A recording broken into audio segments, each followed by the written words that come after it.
व्याख्यामुद्रा करसरस्वती पुस्तकं शङ्खचक्रे बिभ्रद्भिन्नस्फटिकरुचिरे पुण्डरीके निषण्णः अम्लानश्रीरमृतविषधेनं श्रुतिप्लावयन्माम् आविर्भूयादनघमहिमा मानसे वागधीशः रमापतिं पूर्णगुणं मुकुन्दं ध्यासं च विज्ञानसहस्रभानुं पूर्णप्रबोधं च सुतत्वदीपं प्रमाद्गुरुश्च प्रणमामि मूर्धा सर्वेन्द्रियाभिमानिस्थमुख्यप्राणस्थ विष्णुना प्रेरितश्रीशतुष्ट्यर्थं करिष्ये कर्म चाखिलम्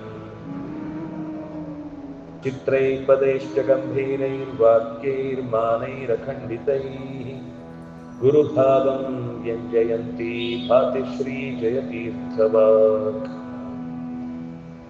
मूकोऽपि यत्प्रसादेन मुकुन्दशयनायते राजराजायते रिक्तो राघवेन्द्रं तमाश्रये तपस्वाध्यायशुश्रूषा कृष्णपूजा रतं मुनिम् विश्वेशविष्टदं वन्दे परिव्राट् चक्रवर्तिनं स्वस्तिस्तु सतां हरिः ओम्।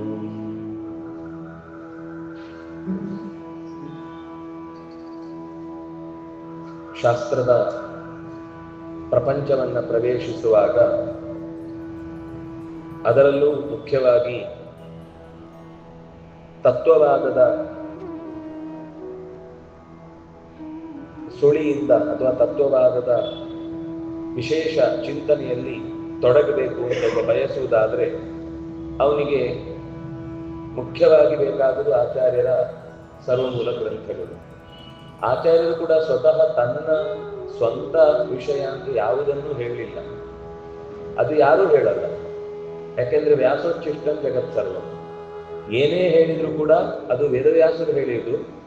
ವೇದವ್ಯಾಸರು ಹೇಳಿದ್ದನ್ನ ಒಬ್ಬೊಬ್ರು ಒಂದೊಂದು ರೀತಿ ಅವರವರಿಗೆ ಬೇಕಾದ ಹಾಗೆ ಇಂಟರ್ಪ್ರಿಟೇಟ್ ಮಾಡಿದ್ದನ್ನ, ಯಾವ ಇಂಟರ್ಪ್ರಿಟೇಷನ್ ಅನ್ನೋದು ವೇದವ್ಯಾಸರ ಮಾತಿಗೆ ಪೂರ್ತಿ ಹೊಂದುವುದಿಲ್ಲ, ಅಥವಾ ತದ್ವಿರುದ್ಧವಾಗುತ್ತೆ, ಅಥವಾ ಅದರ ಎಲ್ಲಾ ಅಂಶಗಳನ್ನು ಅದು ಪರಿಗಣಿಸಿಲ್ಲ ಅನ್ನುವ ಈ ಚರ್ಚೆ ಬಂದಾಗ ಮತ್ತೆ ಆಚಾರ್ಯರು ವೇದವ್ಯಾಸರು ಹೇಳಿದ್ದನ್ನೇ ತಪ್ಪಾಗಿ ಅರ್ಥೈಸಿದ್ದಕ್ಕಾಗಿ ಅದನ್ನು ಮತ್ತೆ ಸರಿಯಾದ ಮಾರ್ಗದಲ್ಲಿ ಅದನ್ನು ವಿವೇಚಿಸಬೇಕು ಅನ್ನುವ ದೃಷ್ಟಿಯಿಂದ ತತ್ವವಾದ ಅನ್ನುವ ಶಬ್ದದ ಅರ್ಥವೂ ಕೂಡ ಅನಾರೋಪಿತಂ ತತ್ವಂ, ಯಥಾರ್ಥಂ ತತ್ವಂ, ಹೇಗಿದೆಯೋ ಹಾಗೆ ವಿಷಯವನ್ನು ಒಪ್ಪಿಕೊಳ್ಳುವುದು ತತ್ವ. ಅದನ್ನೇ ವದತಿ, ಅದನ್ನೇ ವಾದದ ರೂಪದಲ್ಲಿ ನಿರೂಪಣೆ ಮಾಡಿದ್ದಾರೆ. ಅದರಿಂದಾಗಿ ಅದನ್ನು ತತ್ವವಾದ ಅಂತ ನಾವು ಇವತ್ತಿನ ಆಚಾರ್ಯರು ಕೊಟ್ಟ ಹೆಸರು ಅದು.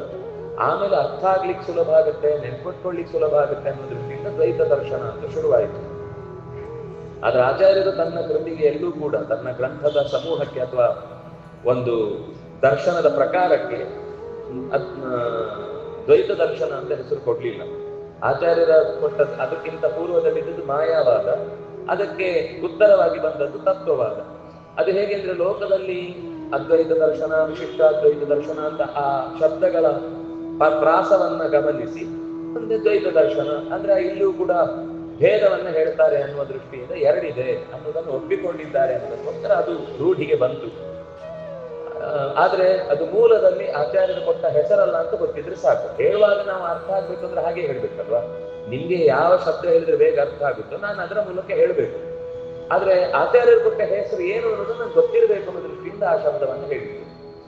ಆ ತತ್ವವಾದವನ್ನ ಪ್ರಪಂಚ ಹೇಗಿದೆಯೋ ಹಾಗೆ ಒಪ್ಪಿಕೊಂಡ್ರೆ ನಾವು ಎಷ್ಟೋ ದುಃಖಗಳಿಂದ ಪಾರಾಗ್ತೇವೆ. ನಾವು ನಮ್ಗೆ ಬೇಕಾದಾಗ ಪ್ರಪಂಚವನ್ನು ಕಲ್ಪಿಸಿಕೊಂಡು ನನಗೆ ಬೇಕಾದಾಗ ಸುಖ ಕೊಡ್ಲಿಲ್ಲ ಅಂತ ನಾನು ವ್ಯಥೆ ಪಟ್ರೆ ಅದು ನನ್ನ ತಪ್ಪಲ್ಲ, ಶಾಸ್ತ್ರದ ತಪ್ಪು ಅಲ್ಲ. ನಾನು ಇದ್ದದ್ದನ್ನು ಇದ್ದ ಹಾಗೆ ಗಮನಿಸಲಿಲ್ಲ ಅನ್ನೋದು ತಪ್ಪು. ನಾನೇನೋ ಬದಲಾಯಿಸಿದ ಕಾರಣ ಅದು ನನಗೆ ದುಃಖ ಕೊಟ್ಟದ್ದಲ್ಲ, ಅಥವಾ ನಾನು ಅದನ್ನ ಸ್ವೀಕರಿಸುವ ರೀತಿಯಲ್ಲಿ ನಾನು ಅದನ್ನು ಸರಿಯಾಗಿ ಅರ್ಥ ಮಾಡ್ಕೊಂಡಿಲ್ಲ ಅನ್ನೋದಷ್ಟೇ ದೋಷಕ್ಕೆ ಕಾರಣ ಹೊರತು. ಈಗ ಕಣ್ಣಿಲ್ಲದವನು ಹೋಗ್ತಾ ಹೋಗ್ತಾ ಮಧ್ಯ ಕಂಬಕ್ಕೆ ತಲೆ ಹೊಡಿತದೆ.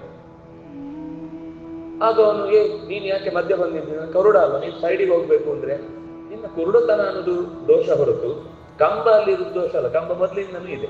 ನೀನು ಕಣ್ಣು ಮುಚ್ಕೊಂಡು ಹೋಗಿದ್ದು ಅಥವಾ ಕಣ್ಣು ಗಮನಿಸದೆ ಇನ್ನೆಲ್ಲೋ ನೋಡ್ಕೊಂಡು ಹೋಗಿದ್ದು ನಿನ್ನ ದೋಷ ಆಯ್ತು. ಹಾಗೆ ಜಗತ್ತಿನಲ್ಲಿರುವ ತತ್ವವನ್ನು ಅದು ಹೇಗಿದೆಯೋ ಹಾಗೆ ಸ್ವೀಕರಿಸಿದ್ರೆ ನಮ್ಗೆ ಯಾವತ್ತೂ ದುಃಖ ಆಗಲ್ಲ. ಅದನ್ನ ಅರ್ಥ ಆದ್ರೆ ಕೆಲವೊಂದ್ಸಲ ಏನಾಗುತ್ತೆ ಅಂದ್ರೆ ಅದು ಇರುವಂತೆ ಸ್ವೀಕರಿಸುದು ನಮ್ಗೆ ಯಾಕೋ ಹೀಗಿದ್ರೆ ಚೆನ್ನಾಗಿಲ್ಲ, ಹೀಗಿರ್ಬೇಕಿತ್ತು ಅಂತ ನಾವು ಏನೋ ಒಂದು ಬದಲಾಯಿಸಿ ಯೋಚನೆ ಮಾಡ್ತೇವೆ ಅಂದ್ರೆ ಅದು ನಮಗೆ ಸಮಾಧಾನ ಕೊಡ್ಲಿಕ್ಕೆ ಸಾಧ್ಯ ಇಲ್ಲ.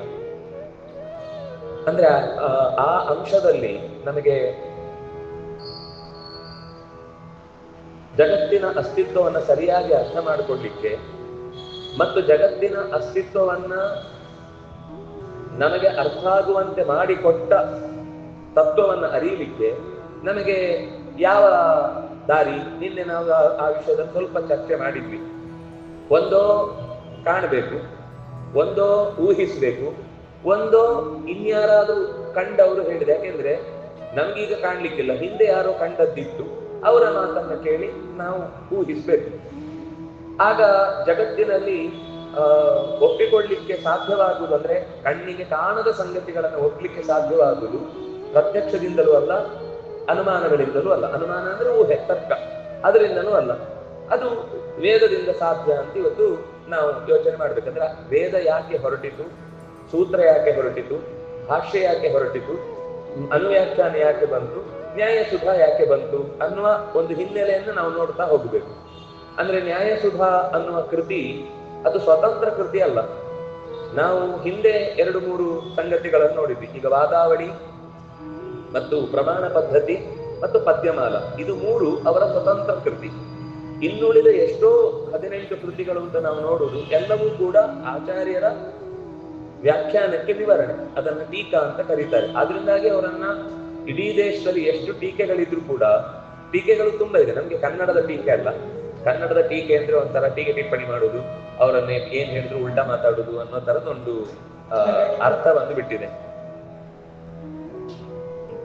ಆದ್ರೆ ಇಲ್ಲಿ ಟೀಕಾ ಅನ್ನುವ ಶಬ್ದಕ್ಕರ್ಥ ವಾಕ್ಯ ಅರ್ಥ ಮಾಡ್ಕೊಳ್ಳಿಕ್ಕೋಸ್ಕರ ಅದನ್ನು ಚೂರು ಬಿಡಿಸಿ, ಅದರ ಸರಳವಾದ ಶಬ್ದಗಳಿಂದ ಬಿಡಿಸಿ ನಾವು ಅದನ್ನ ಹೇಗೆ ಅರ್ಥ ಮಾಡ್ಕೊಳ್ಬೇಕು ಅನ್ನೋದಕ್ಕೋಸ್ಕರ ಬಿಡಿಸಿ ಹೇಳಿದ್ರೆ ಅದು ಟೀಕೆ ಆಗುತ್ತೆ. ಅಂದ್ರೆ ಆಚಾರ್ಯರ ವೇದದ ಅರ್ಥವನ್ನ ತಿಳಿಲಿಕ್ಕೋಸ್ಕರ ವೇದವ್ಯಾಸರೇ ಸೂತ್ರವನ್ನ ಕೊಟ್ರು. ಸೂತ್ರವನ್ನ ಅರ್ಥೈಸ್ಲಿಕ್ಕೋಸ್ಕರ ಆಚಾರ್ಯರು ಭಾಷ್ಯ ಮತ್ತು ಅನುವ್ಯಾಖ್ಯಾನಗಳನ್ನು ಕೊಟ್ಟರು. ಒಟ್ಟು 4 ಕೊಟ್ಟಿದ್ದಾರೆ ಆಚಾರ್ಯರು. ಸೂತ್ರ ಪ್ರಸ್ಥಾನಕ್ಕೆ ಭಾಷ್ಯ, ಆಮೇಲೆ ಅನುವ್ಯಾಖ್ಯಾನ, ಆಮೇಲೆ ನ್ಯಾಯ ವಿವರಣ, ಆಮೇಲೆ ಸರ್ವಶಾಸ್ತ್ರಾರ್ಥ ಸಂಗ್ರಹ, ಅದನ್ನ ಅಣುಭಾಷ್ಯ ಅಂತಲೂ ಕರೀತಾರೆ. ಹೀಗೆ 4 ಕೃತಿಗಳನ್ನು ಬರೀ ಸೂತ್ರಗಳ ವಿವರಣೆಗೋಸ್ಕರ ಕೊಟ್ಟರು. ಈ ಸೂತ್ರ ಯಾಕೆ ಬಂತು ಅಂದ್ರೆ ವೇದಗಳನ್ನು ತಿಳಿಲಿಕ್ಕೆ. ಈಗ ನಮ್ಗೆ ಪ್ರಶ್ನೆ, ವೇದ ಯಾಕೆ ಬೇಕು? ವೇದ ಒಪ್ಪಿ ಅದನ್ನೊಂದು ಸೂತ್ರ, ಆ ಸೂತ್ರಕ್ಕೆ ಭಾಷ್ಯ, ಅದು ಅನುವ್ಯಾಖ್ಯಾನ, ಅದಕ್ಕೊಂದು ಸುಖ, ಅದಕ್ಕೆ ಟೀಕೆ, ಅದಕ್ಕೆ ಟಿಪ್ಪಣಿ, ಅದಕ್ಕೆ ಇನ್ನು ಅಡಿ ಟಿಪ್ಪಣಿ ಇತ್ಯಾದಿಗಳು. ನಮ್ಗೆ ಈ ಗೋಜೆ ಬೇಡ, ವೇದ ಬಿಟ್ಬಿಟ್ರೆ ಇಷ್ಟು ಸಮಸ್ಯೆಗಳು ಪರಿಹಾರ ಆಗಿರುತ್ತಲ್ಲ. ಯಾಕೆ ತಲೆಯೆಲ್ಲ ಚಚ್ಕೊಂಡು ಇಷ್ಟೆಲ್ಲ ಒದ್ದಾಡಬೇಕು ಅಂತ ಸಾಮಾನ್ಯ ಕೆಲವರು ಈಗಿನ ಮಂದಿ ಮಾಡುವ ಪ್ರಶ್ನೆ. ಅದಕ್ಕೆ ಜನಜೀವನ ಸುಸ್ಥಿರವಾಗಿರ್ಬೇಕು ಅಂದ್ರೆ ಎಲ್ಲವೂ ಕಾನೂನಿನಿಂದ ಸಾಧ್ಯ ಇಲ್ಲ. ಯಾಕೆಂದ್ರೆ ಕಾನೂನಿನ ಅಡಿಯಿಂದ ತೂರುವವರೇ ಬಹಳ ಜನ ಇರುವುದು. ಅದರಿಂದಾಗಿ ಅವರು ರಂಗೋಲಿ ಕೆಳಗೆ ತೂರ್ತಾರೆ ಅಂತ ಇಟ್ಕೊಂಡ್ರೆ ಕೆಲವರು ಪೇಂಟ್ ಅಡಿಗೂ ತೂರುವವರು ಇದ್ದಾರೆ. ರಂಗೋಲಿ ಹಾಕಿದ್ರೆ ಕಷ್ಟ ಅಂತ ಅಳಿಸಬಾರದು, ಪೇಂಟ್ ಹಾಕಿದ್ರು ಅದ್ರ ಕೆಳಗೂ ತೂರುವವರು ಇದ್ದಾರೆ. ಹಾಗಾಗಿ ಅಷ್ಟು ಸುಲಭ ಇಲ್ಲ. ಚಾಪೆ ಕೆಳಗೆ ತೂರುದು, ರಂಗೋಲಿ ಕೆಳಗೆ ತೂರುದು, ಅದ್ರ ಕೆಳಗೆ ತೂರುದು ಎಲ್ಲ ಅಭ್ಯಾಸ ಆಗ್ತಿದೆ. ಆದ್ರಿಂದಾಗಿ ನಮಗೆ ಜನಜೀವನ ಅನ್ನೋದು ಧಾರ್ಮಿಕವಾಗಿ ನಡೀಬೇಕು. ಧಾರ್ಮಿಕ ಅನ್ನುವ ಶಬ್ದದ ಅರ್ಥ ಮತ್ತೆ ಅದನ್ನ ನಾನು ಇವತ್ತಿನ ಧರ್ಮದ ಗಲಾಟೆಯ ಶಬ್ದದಲ್ಲಿ ಹೇಳ್ತಿಲ್ಲ. ನಾನು ಧರ್ಮ ಅನ್ನುವ ಶಬ್ದವನ್ನು ಹೇಗೆ ಹೇಳ್ತಿದ್ದೇನೆ ಅಂದ್ರೆ ಎಲ್ಲರಿಗೂ ಹೊಂದಿಕೊಂಡು ಬಾಳುವುದು ಧರ್ಮ. ಧರ್ಮ ಅನ್ನೋ ಶಬ್ದದ ಅರ್ಥ ಧರ್ಮೋ ಧಾರಯತೆ ಪ್ರಜಾ, ಯಾವುದು ಪ್ರಜೆಗಳನ್ನ ಪರಸ್ಪರ ಒಬ್ಬರಿಗೊಬ್ಬರು ಅನುಕೂಲವಾಗುವಂತೆ ಬದುಕುವ ಮನಸ್ಥಿತಿಯನ್ನ ಕೊಟ್ಟು ಬಾಳಿಸುತ್ತೋ ಅದು ಧರ್ಮ. ಯಾವಾಗ್ಲೂ ಇರುವ ಧರ್ಮ. ಅದರಿಂದಾಗಿ ಅದನ್ನ ಸನಾತನ ಧರ್ಮ ಅಂತ ಕರಿಬಹುದು ನಾವು ಸದ್ಯಕ್ಕೀಗ. ಆ ಧರ್ಮ ಅಥವಾ ಈಗ ಜನಜೀವನದ ದೃಷ್ಟಿಯಿಂದ ಇದು ಸರಿ, ಇದು ತಪ್ಪು, ಇದು ಅನ್ಯಾಯ, ಇದು ನ್ಯಾಯ, ಇದು ಉಪಯುಕ್ತ, ಇದು ಅನುಪಯುಕ್ತ, ಇದೇ ತಾನೇ ನಮ್ಗೆ ಮುಖ್ಯ ಬೇಕಾದದ್ದು. ಇದನ್ನ ತೀರ್ಮಾನ ಮಾಡುವುದು ಹೇಗೆ? ಯಾರೊಬ್ಬ ಹೊಡೆದ, ನೀನ್ ಯಾಕೋ ಹೊಡೆದಿ? ಇಲ್ಲ, ಅವನು ನನಗೆ ಹೀಗ್ ಮಾಡ್ದ. ನೀನ್ ಯಾಕೋ ಹಾಗೆ ಮಾಡ್ದಿ? ಅವನು ನನಗೆ ಮೊನ್ನೆ ಹಾಗೆ ಮಾಡಿದ್ದ. ಅದು ಕೊನೆಗೆ ಎಲ್ಲೆಲ್ಲೋ ಹೋಗಿ ಯಾರೋ ಒಬ್ಬ ಶುರು ಮಾಡಿರ್ತಾನೆ. ಆಗ ನೀನ್ ಮಾಡಿದ್ದೆ ತಪ್ಪು, ಇದು ಧರ್ಮ ಅಲ್ಲ. ಅವನಿಗೆ ಹಿಂಸೆ ಆಯ್ತು, ನೀನ್ ಮಾಡಿದ ತಪ್ಪಿನಿಂದ ಹಿಂಸೆ ಆಯ್ತು. ಈಗ ಅವನು ಮಾಡಿದ್ದು ಸರಿ, ಇವನು ಮಾಡಿದ್ದು ತಪ್ಪು, ಅಥವಾ ಧರ್ಮ ಅಧರ್ಮ, ಅಥವಾ ಇನ್ನು ಕೆಲವು ವಿಷಯಗಳಿಗೆ ಹೋಗುದಾದ್ರೆ ಪುಣ್ಯ ಪಾಪ, ಸ್ವರ್ಗ ನರಕ, ಇದ್ಯಾವುದು ನಮ್ಗೆ ಶಬ್ದಗಳು ಕಿವಿಗೆ ಬಿದ್ದಿವೆ. ಆದ್ರೆ ಈ ವಿಷಯವನ್ನ ಒಪ್ಪಿಕೊಳ್ಳಿಕ್ಕೆ ಬೇಕಿರುವ ಯಾವುದೇ ಪ್ರಮಾಣಗಳು ಸಿಕ್ಕಿಲ್ಲ. ಹೇಗೆ ಗೊತ್ತಾಗುತ್ತೆ ಇದೆಲ್ಲ? ಇದು ಗೊತ್ತಾಗಬೇಕು ಅಂತಂದ್ರೆ ನಮಗೆ ಪ್ರತ್ಯಕ್ಷ ಉಪಯೋಗ ಇಲ್ಲ, ಯಾರಿಗೂ ಪ್ರತ್ಯಕ್ಷ ಇಲ್ಲ. ಸ್ವರ್ಗ ನಾನು ನೋಡಿದ್ದೇನೆ, ನರಕದಲ್ಲಿ ನನಗೆ ಒಳ್ಳೆ ಅನುಭವ ಆಗಿದೆ, ಪುಣ್ಯವನ್ನು ನಾನು ಮೊನ್ನೆ ಅರ್ಧ ಕೆಜಿ ತಗೊಂಡು ಬಂದಾಗ ಇಟ್ಕೊಂಡಿದ್ದೇನೆ ಅಂತ ಯಾರಿಗೂ ಕೂಡ ಯಾವುದೇ ಪುಣ್ಯ ಪಾಪ ಸ್ವರ್ಗ ನರಕ ಇತ್ಯಾದಿಗಳ ಪರಿಚಯ ಇಲ್ಲ. ಆದ್ರೆ ಅದು ಅನುಭವ ಇದೆ. ಹೇಗೆ ಅಂದ್ರೆ, ಯಾರೋ ಒಬ್ಬ ತುಂಬಾ ಕಷ್ಟದಲ್ಲಿರ್ತಾನೆ, ಕಷ್ಟದಲ್ಲಿದ್ದಾಗ ಆದ್ರೂ ತನ್ನ ಕರ್ತವ್ಯ ಪ್ರಜ್ಞೆಯಿಂದ ಯಾರಿಗೋ ಒಬ್ರಿಗೆ ಸಹಾಯ ಮಾಡ್ತಾನೆ. ಆಗ ಅವನನ್ನು ಉಳಿದವರೆಲ್ಲರೂ ನೀನು ಸರಿಯಾದ ಕಾಲಕ್ಕೆ ನಮ್ಗೆ ಸಹಾಯ ಮಾಡಿದ್ದಿ, ತಗೋ ನಿನ್ನ ಈ ಕೆಲಸಕ್ಕೆ ಇಷ್ಟು ಬಹುಮಾನ, ಒಳ್ಳೆ ಕೆಲಸ ಮಾಡಿದಾಗ ಅವನಿಗೆ ಅಲ್ಲೇ ಫಲ ಬಂತು. ಅಲ್ಲ, ಕೆಲವೊಂದ್ಸಲ ಒಳ್ಳೆ ಕೆಲಸ ಮಾಡಿದ್ರು ತಪ್ಪಿತಸ್ಥ ಭಾವನೆ ಅಥವಾ ಇನ್ನೇನೋ ಒಂದು ರೀತಿಯಿಂದ ಜನ ತಿರಸ್ಕರಿಸುವುದನ್ನು ನೋಡ್ತೇವಲ್ಲ, ಅದು ಬೇರೆ ಕಾರಣ. ವಸ್ತುತಃ ಒಳ್ಳೆ ಕೆಲಸಕ್ಕೆ ಒಳ್ಳೆ ಫಲವೇ ಬರುತ್ತೆ ಅನ್ನೋದು ಲೋಕದ ನಿಯಮ. ಏವಮಪ್ಯಶುಭಂ ಕರ್ಮ ನ ಭೂತಂ ನ ಭವಿಷ್ಯತಿ, ನಾಸತೋ ವಿದ್ಯತೆ ಭಾವ ನಾ ಭಾವೋ ವಿದ್ಯತೆ ಸತಃ. ಒಳಿತು ಮಾಡುವವರಿಗೆ ಕೆಡುಕಾಗದು, ಕೆಡುಕು ಮಾಡುವವರಿಗೆ ಒಳಿತಾಗದು. ಇದು ಸತ್ಯಂ ಜಯತಿ ನಾಮೃತಂ, ಇದು ವೇದದಲ್ಲಿಯೂ ಹೇಳಿದ ಮಾತು. ಹಾಗಾಗಿ ಈ ಧರ್ಮದ ಅಂಶಗಳು ವೇದಗಳಲ್ಲಿ ಪ್ರತಿಪಾದನೆಗೊಂಡಿದೆ. ಅದರಿಂದಾಗಿ ಆ ಅಧಿಕಾರದ ಅಡಿಯಲ್ಲಿ ನಾವು ಲೋಕದಲ್ಲಿ ಇದು ಸರಿ, ಇದು ತಪ್ಪು, ಇದು ಧರ್ಮ, ಇದು ಅಧರ್ಮ, ಇದು ನ್ಯಾಯ, ಇದು ಅನ್ಯಾಯ, ಇಂಥ ಸಂಗತಿಗಳನ್ನು ನಾವು ತೀರ್ಮಾನ ಮಾಡ್ಲಿಕ್ಕಾಗುತ್ತೆ. ಅಲ್ಲರಿ, ಅದಕ್ಕೆ ವೇದ ಯಾಕೆ ಬೇಕು? ನಮ್ಗೆ ಯಾರಾದ್ರೂ ಗುರುಗಳು ಹೇಳಿದ್ದನ್ನ ನಾವು ಒಪ್ಪಿಕೊಂಡ್ರೆ ಸಾಕಾಗುದಿಲ್ಲ. ನಮ್ಗೆ ತುಂಬಾ ಜನ ಗುರುಗಳಿದ್ದಾರೆ, ಅವರು ಹೇಳಿದ ಮಾತಿನ ಹಿನ್ನೆಲೆಯಲ್ಲಿ ಅದನ್ನ ಅರ್ಥ ಮಾಡ್ಕೊಳ್ಬಹುದಲ್ವಾ? ವೇದ ಅಂತ ಒಂದು ಯಾವುದೋ ಒಪ್ಪಿ ಅವರು ಹೇಳಿದ ಮಾತನ್ನ ನಾವು ಅರ್ಥ ಮಾಡಿಕೊಳ್ಳಿಕ್ಕೆ ಕಷ್ಟಪಟ್ಟು ಆ ಮೂಲಕ ಕೊನೆಗೆ ಇಲ್ಲ ಇದರಲ್ಲಿ ಹೇಳಿದ್ದಾರೆ, ಅದರಿಂದಾಗಿ ಅದು ಯಾರು ಹೇಳಿದ್ದು, ಯಾವಾಗ ಹೇಳಿದ್ದು, ಯಾಕೆ ಹೇಳಿದ್ದು ಒಂದು ಗೊತ್ತಿಲ್ಲ ಅಂತ ವೇದವನ್ನ ಒಪ್ಪಿ ಧರ್ಮಾಧರ್ಮಗಳನ್ನ ತೀರ್ಮಾನ ಮಾಡುವುದು ಧರ್ಮವೇ ಬೇಡ ಅಂತ ಹೇಳ್ಬೋದಲ್ವಾ? ಅದಕ್ಕೆ ಹೇಳಿದ್ದು. ಹಾಗೆ ಒಂದು ವೇಳೆ ಹೇಳಿದ್ರೆ ತುಂಬಾ ಕಷ್ಟ ಇದೆ. ಲೋಕದಲ್ಲಿ ಸ್ವೇಚ್ಛಾಚಾರ ಅಂತ ಬೆಳೆದು ಬಿಡುತ್ತೆ, ಯಾರಿಗೂ ಯಾರೂ ನಿಯಂತ್ರಕರಿಲ್ಲ ಅಂತಾಗುತ್ತೆ. ಕನಿಷ್ಠ ಪಕ್ಷ ಇಂಥ ಒಂದು ಅಲ್ಲ, ಕಾನೂನು ನ್ಯಾಯ ಅದರ ಅನ್ಯಾಯ ವ್ಯವಸ್ಥೆಗಳನ್ನು ನಾವು ನೋಡಿ ಆಗಿದೆ. ಯಾವತ್ತೇ ಆದ್ರೂ ಕೂಡ ತನಗಿಂತ ಮಿಗಿಲಾದ ಒಂದು ತತ್ವ ತಮ್ಮನ್ನು ನಿಯಂತ್ರಿಸುತ್ತದೆ, ನೋಡುತ್ತದೆ, ಅದರ ಫಲವನ್ನ ನಾವು ಆ ಶಕ್ತಿಯ ಅಡಿಯಲ್ಲಿ ಉಣಬೇಕಾಗತ್ತೆ ಅನ್ನೋದಿದ್ರೆ ಮಾತ್ರ ಧರ್ಮಕ್ಕೆ ಒಂದು ಬಲ ಬರುತ್ತೆ. ಇಲ್ಲ ಅಂದ್ರೆ ಏನು ಅಂದ್ರೆ ಅವನ ಸಿಸಿ ಕ್ಯಾಮರಾ ಇದೆ ಅನ್ನೋ ಕಾರಣಕ್ಕೆ ಬೇಡಪ್ಪ ಕಳ್ಳತನ ಅನ್ಸುತ್ತೆ. ಸಿಸಿ ಕ್ಯಾಮರಾ ಇಲ್ಲದೆ ಇದ್ರೆ ತೆಗ್ಬಿಡೋಣ ಅಂತ ಅನಿಸ್ತಾ ಇದೆ ಅಂದ್ರೆ ಹೋಯ್ತು. ಸಿಸಿ ಕ್ಯಾಮರಾ ಇರ್ಲಿ ಇಲ್ಲದೆ ಇರಲಿ, ನನಗೆ ಬೇರೆಯವ್ರ ಸೊತ್ತು ಬೇಡ ಅನ್ನುವ ಒಂದು ಒಳಗಿನಿಂದ ಜೀವಕ್ಕೆ ಅದು ಅಭ್ಯಾಸ ಆಗಿ ಹೋದ್ರೆ ಅದು ಧರ್ಮ. ಆ ರೀತಿ ಮನಸ್ಥಿತಿಯಿಂದ ನಾವು ಆ ತಪ್ಪೇ ನಮ್ಮಿಂದ ಆಗಬಾರ್ದು. ಬೇಡ, ಯಾಕೆ ಕಂಡವ್ರ ಸೊತ್ತು ನಮಗೆ? ನಮ್ಮ ಸೊತ್ತನ್ನ ಹೀಗೆ ಇನ್ನೊಬ್ರು ಕದ್ದಾಗ ನಾವು ಖುಷಿ ಪಡ್ತೇವ? ನಮ್ಗೆ ವ್ಯಥೆ ಆಗುದಿಲ್ಲ? ಎಷ್ಟು ಕಷ್ಟಪಟ್ಟು ಸಂಗ್ರಹ ಮಾಡಿಟ್ಟಿದೆ, ಯಾರೋ ಸುಮ್ನೆ ಇದ್ದಕ್ಕಿದ್ದಾಗ ಬಂದು ತಗೊಂಡು ಹೋದ್ರೆ ನಾನು ಅದನ್ನ ಮರಳಿ ಪಡಿಲಿಕ್ಕೆ ಎಷ್ಟು ಕಷ್ಟ ಇದೆ ಅಂತ ವ್ಯಥೆ ಪಡ್ತಾನಲ್ವಾ? ಇನ್ನೊಬ್ಬನ ವ್ಯಥೆಯನ್ನ ಪರಿಹಾರ ಮಾಡ್ಲಿಕ್ಕೆ ನಮಗೆ ಒಂದು ನ್ಯಾಯದ ತೀರ್ಮಾನ ಕೊಡ್ಲಿಕ್ಕೆ ಒಂದು ವಾಕ್ಯ ಸಮೂಹ ಬೇಕು. ಹಾಗಾದ್ರೆ ಅದು ಪ್ರತ್ಯಕ್ಷ ಅನುಮಾನಗಳಿಂದ ತೀರ್ಮಾನ ಮಾಡ್ಲಿಕ್ಕೆ ಕಣ್ಣಿಗೆ ಕಾಣುವುದಿಲ್ಲ. ಆದ್ರಿಂದ ನಾವು ವೇದ ಹೋಗ್ತೇವೆ ಅಂತ ಹೇಳಿದ್ವಿ. ಅಂದ್ರೆ ಈಗ ಧರ್ಮಾಧರ್ಮಗಳ ವಿವೇಚನೆ ಮಾಡುವುದರಿಂದ ಅತ್ಯಾಚಾರ, ಅನಾಚಾರ, ಭ್ರಷ್ಟಾಚಾರಗಳಂತಹ ದೋಷಗಳನ್ನ ನಾವು ಸಮಾಜದಲ್ಲಿ ಪರಿಹರಿಸಿ ಪರಸ್ಪರ ಒಬ್ಬರಿಗೊಬ್ರು ನೆಮ್ಮದಿಯಿಂದ ಬದುಕುವುದಕ್ಕೆ ಅನುಕೂಲ ಆಗುತ್ತೆ ಅನ್ನೋದು ಒಟ್ಟು ಅದರ ಸಾರ. ಅದನ್ನು ವೇದವೇ ಯಾಕೆ ಹೇಳಬೇಕು? ನಮ್ಮ ಯಾರಾದ್ರೂ ಗುರುಗಳು ಹೇಳಿದ್ರೆ ಸಾಕಾಗುದಿಲ್ವಾ ಅಂತ ಪ್ರಶ್ನೆ. ಆಗ ಯಾವ ಗುರುಗಳು ಹೇಳಿದ್ದನ್ನು ಒಪ್ಪಬೇಕು? ಒಬ್ಬ ಹೇಳ್ತಾನೆ ಜಿನ ಅವನೇ ನನ್ನ ಗುರು, ಅವನು ಹೇಳಿದ ಹಾಗೆ ಕೇಳ್ತೇನೆ ಅಂತ. ಇನ್ನೊಬ್ಬ ಹೇಳ್ತಾನೆ ಬುದ್ಧ ನನ್ನ ಗುರು, ಆದ್ರಿಂದ ನಾನು ಅವನು ಹೇಳಿದ ಹಾಗೆ ಕೇಳ್ತೇನೆ.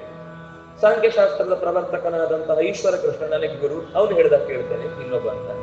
ಹಾಗೆ ಒಬ್ಬೊಬ್ರು ದರ್ಶನಾಚಾರ್ಯರು ಅವರವರು ಯಾರನ್ನ ಮೂಲ ವ್ಯಕ್ತಿಗಳು ಅಥವಾ ನಮಗೆ ಒಪ್ಪಿತರು ಅಂತ ಭಾವಿಸ್ತೇವೋ ಅವರನ್ನ ಒಪ್ಪಿಕೊಂಡು ನಾವು ಧರ್ಮಾಧರ್ಮಗಳ ವಿವೇಚನೆ ಮಾಡ್ಬೋದಲ್ವಾ? ಅಂದ್ರೆ ಒಂದೊಂದ್ರಲ್ಲಿ ಒಂದೊಂದ್ ತರ ಇದೆ. ಅವ್ರು ಯಾವ್ದನ್ನ ಸರಿ ಅಂತ ಹೇಳ್ತಾರೆ, ಇವ್ರು ಅದನ್ನು ವಿರುದ್ಧ ಅಂತ ಹೇಳ್ತಾರೆ. ಇವ್ರು ಯಾವ್ದು ತಪ್ಪು ಅಂತ ಹೇಳ್ತಾರೆ, ಅವ್ರು ಅದನ್ನು ಸರಿ ಅಂತಾರೆ. ಹಾಗಾಗಿ ಒಂದು ಗುರುವಿನ ಅಡಿಯಲ್ಲಿ ನಾವು ಅದನ್ನ ನಿರ್ಧಾರ ಮಾಡ್ಲಿಕ್ಕೆ ಬರುದಿಲ್ಲ. ಒಂದು ಎರಡನೇ ಅಂಶ ಏನ್ ಗೊತ್ತಾ, ಯಾವುದೇ ಒಬ್ಬ ಗುರು ಕೂಡ ಅವನು ಪರಿಪೂರ್ಣ ಅಲ್ಲ. ಅದರಿಂದಾಗಿ ಅವನ ಆಲೋಚನೆಯ ಮಾತುಗಳು ಅವನ ಕೃತಿಯಲ್ಲಿ ತಪ್ಪಾಗಬಹುದು.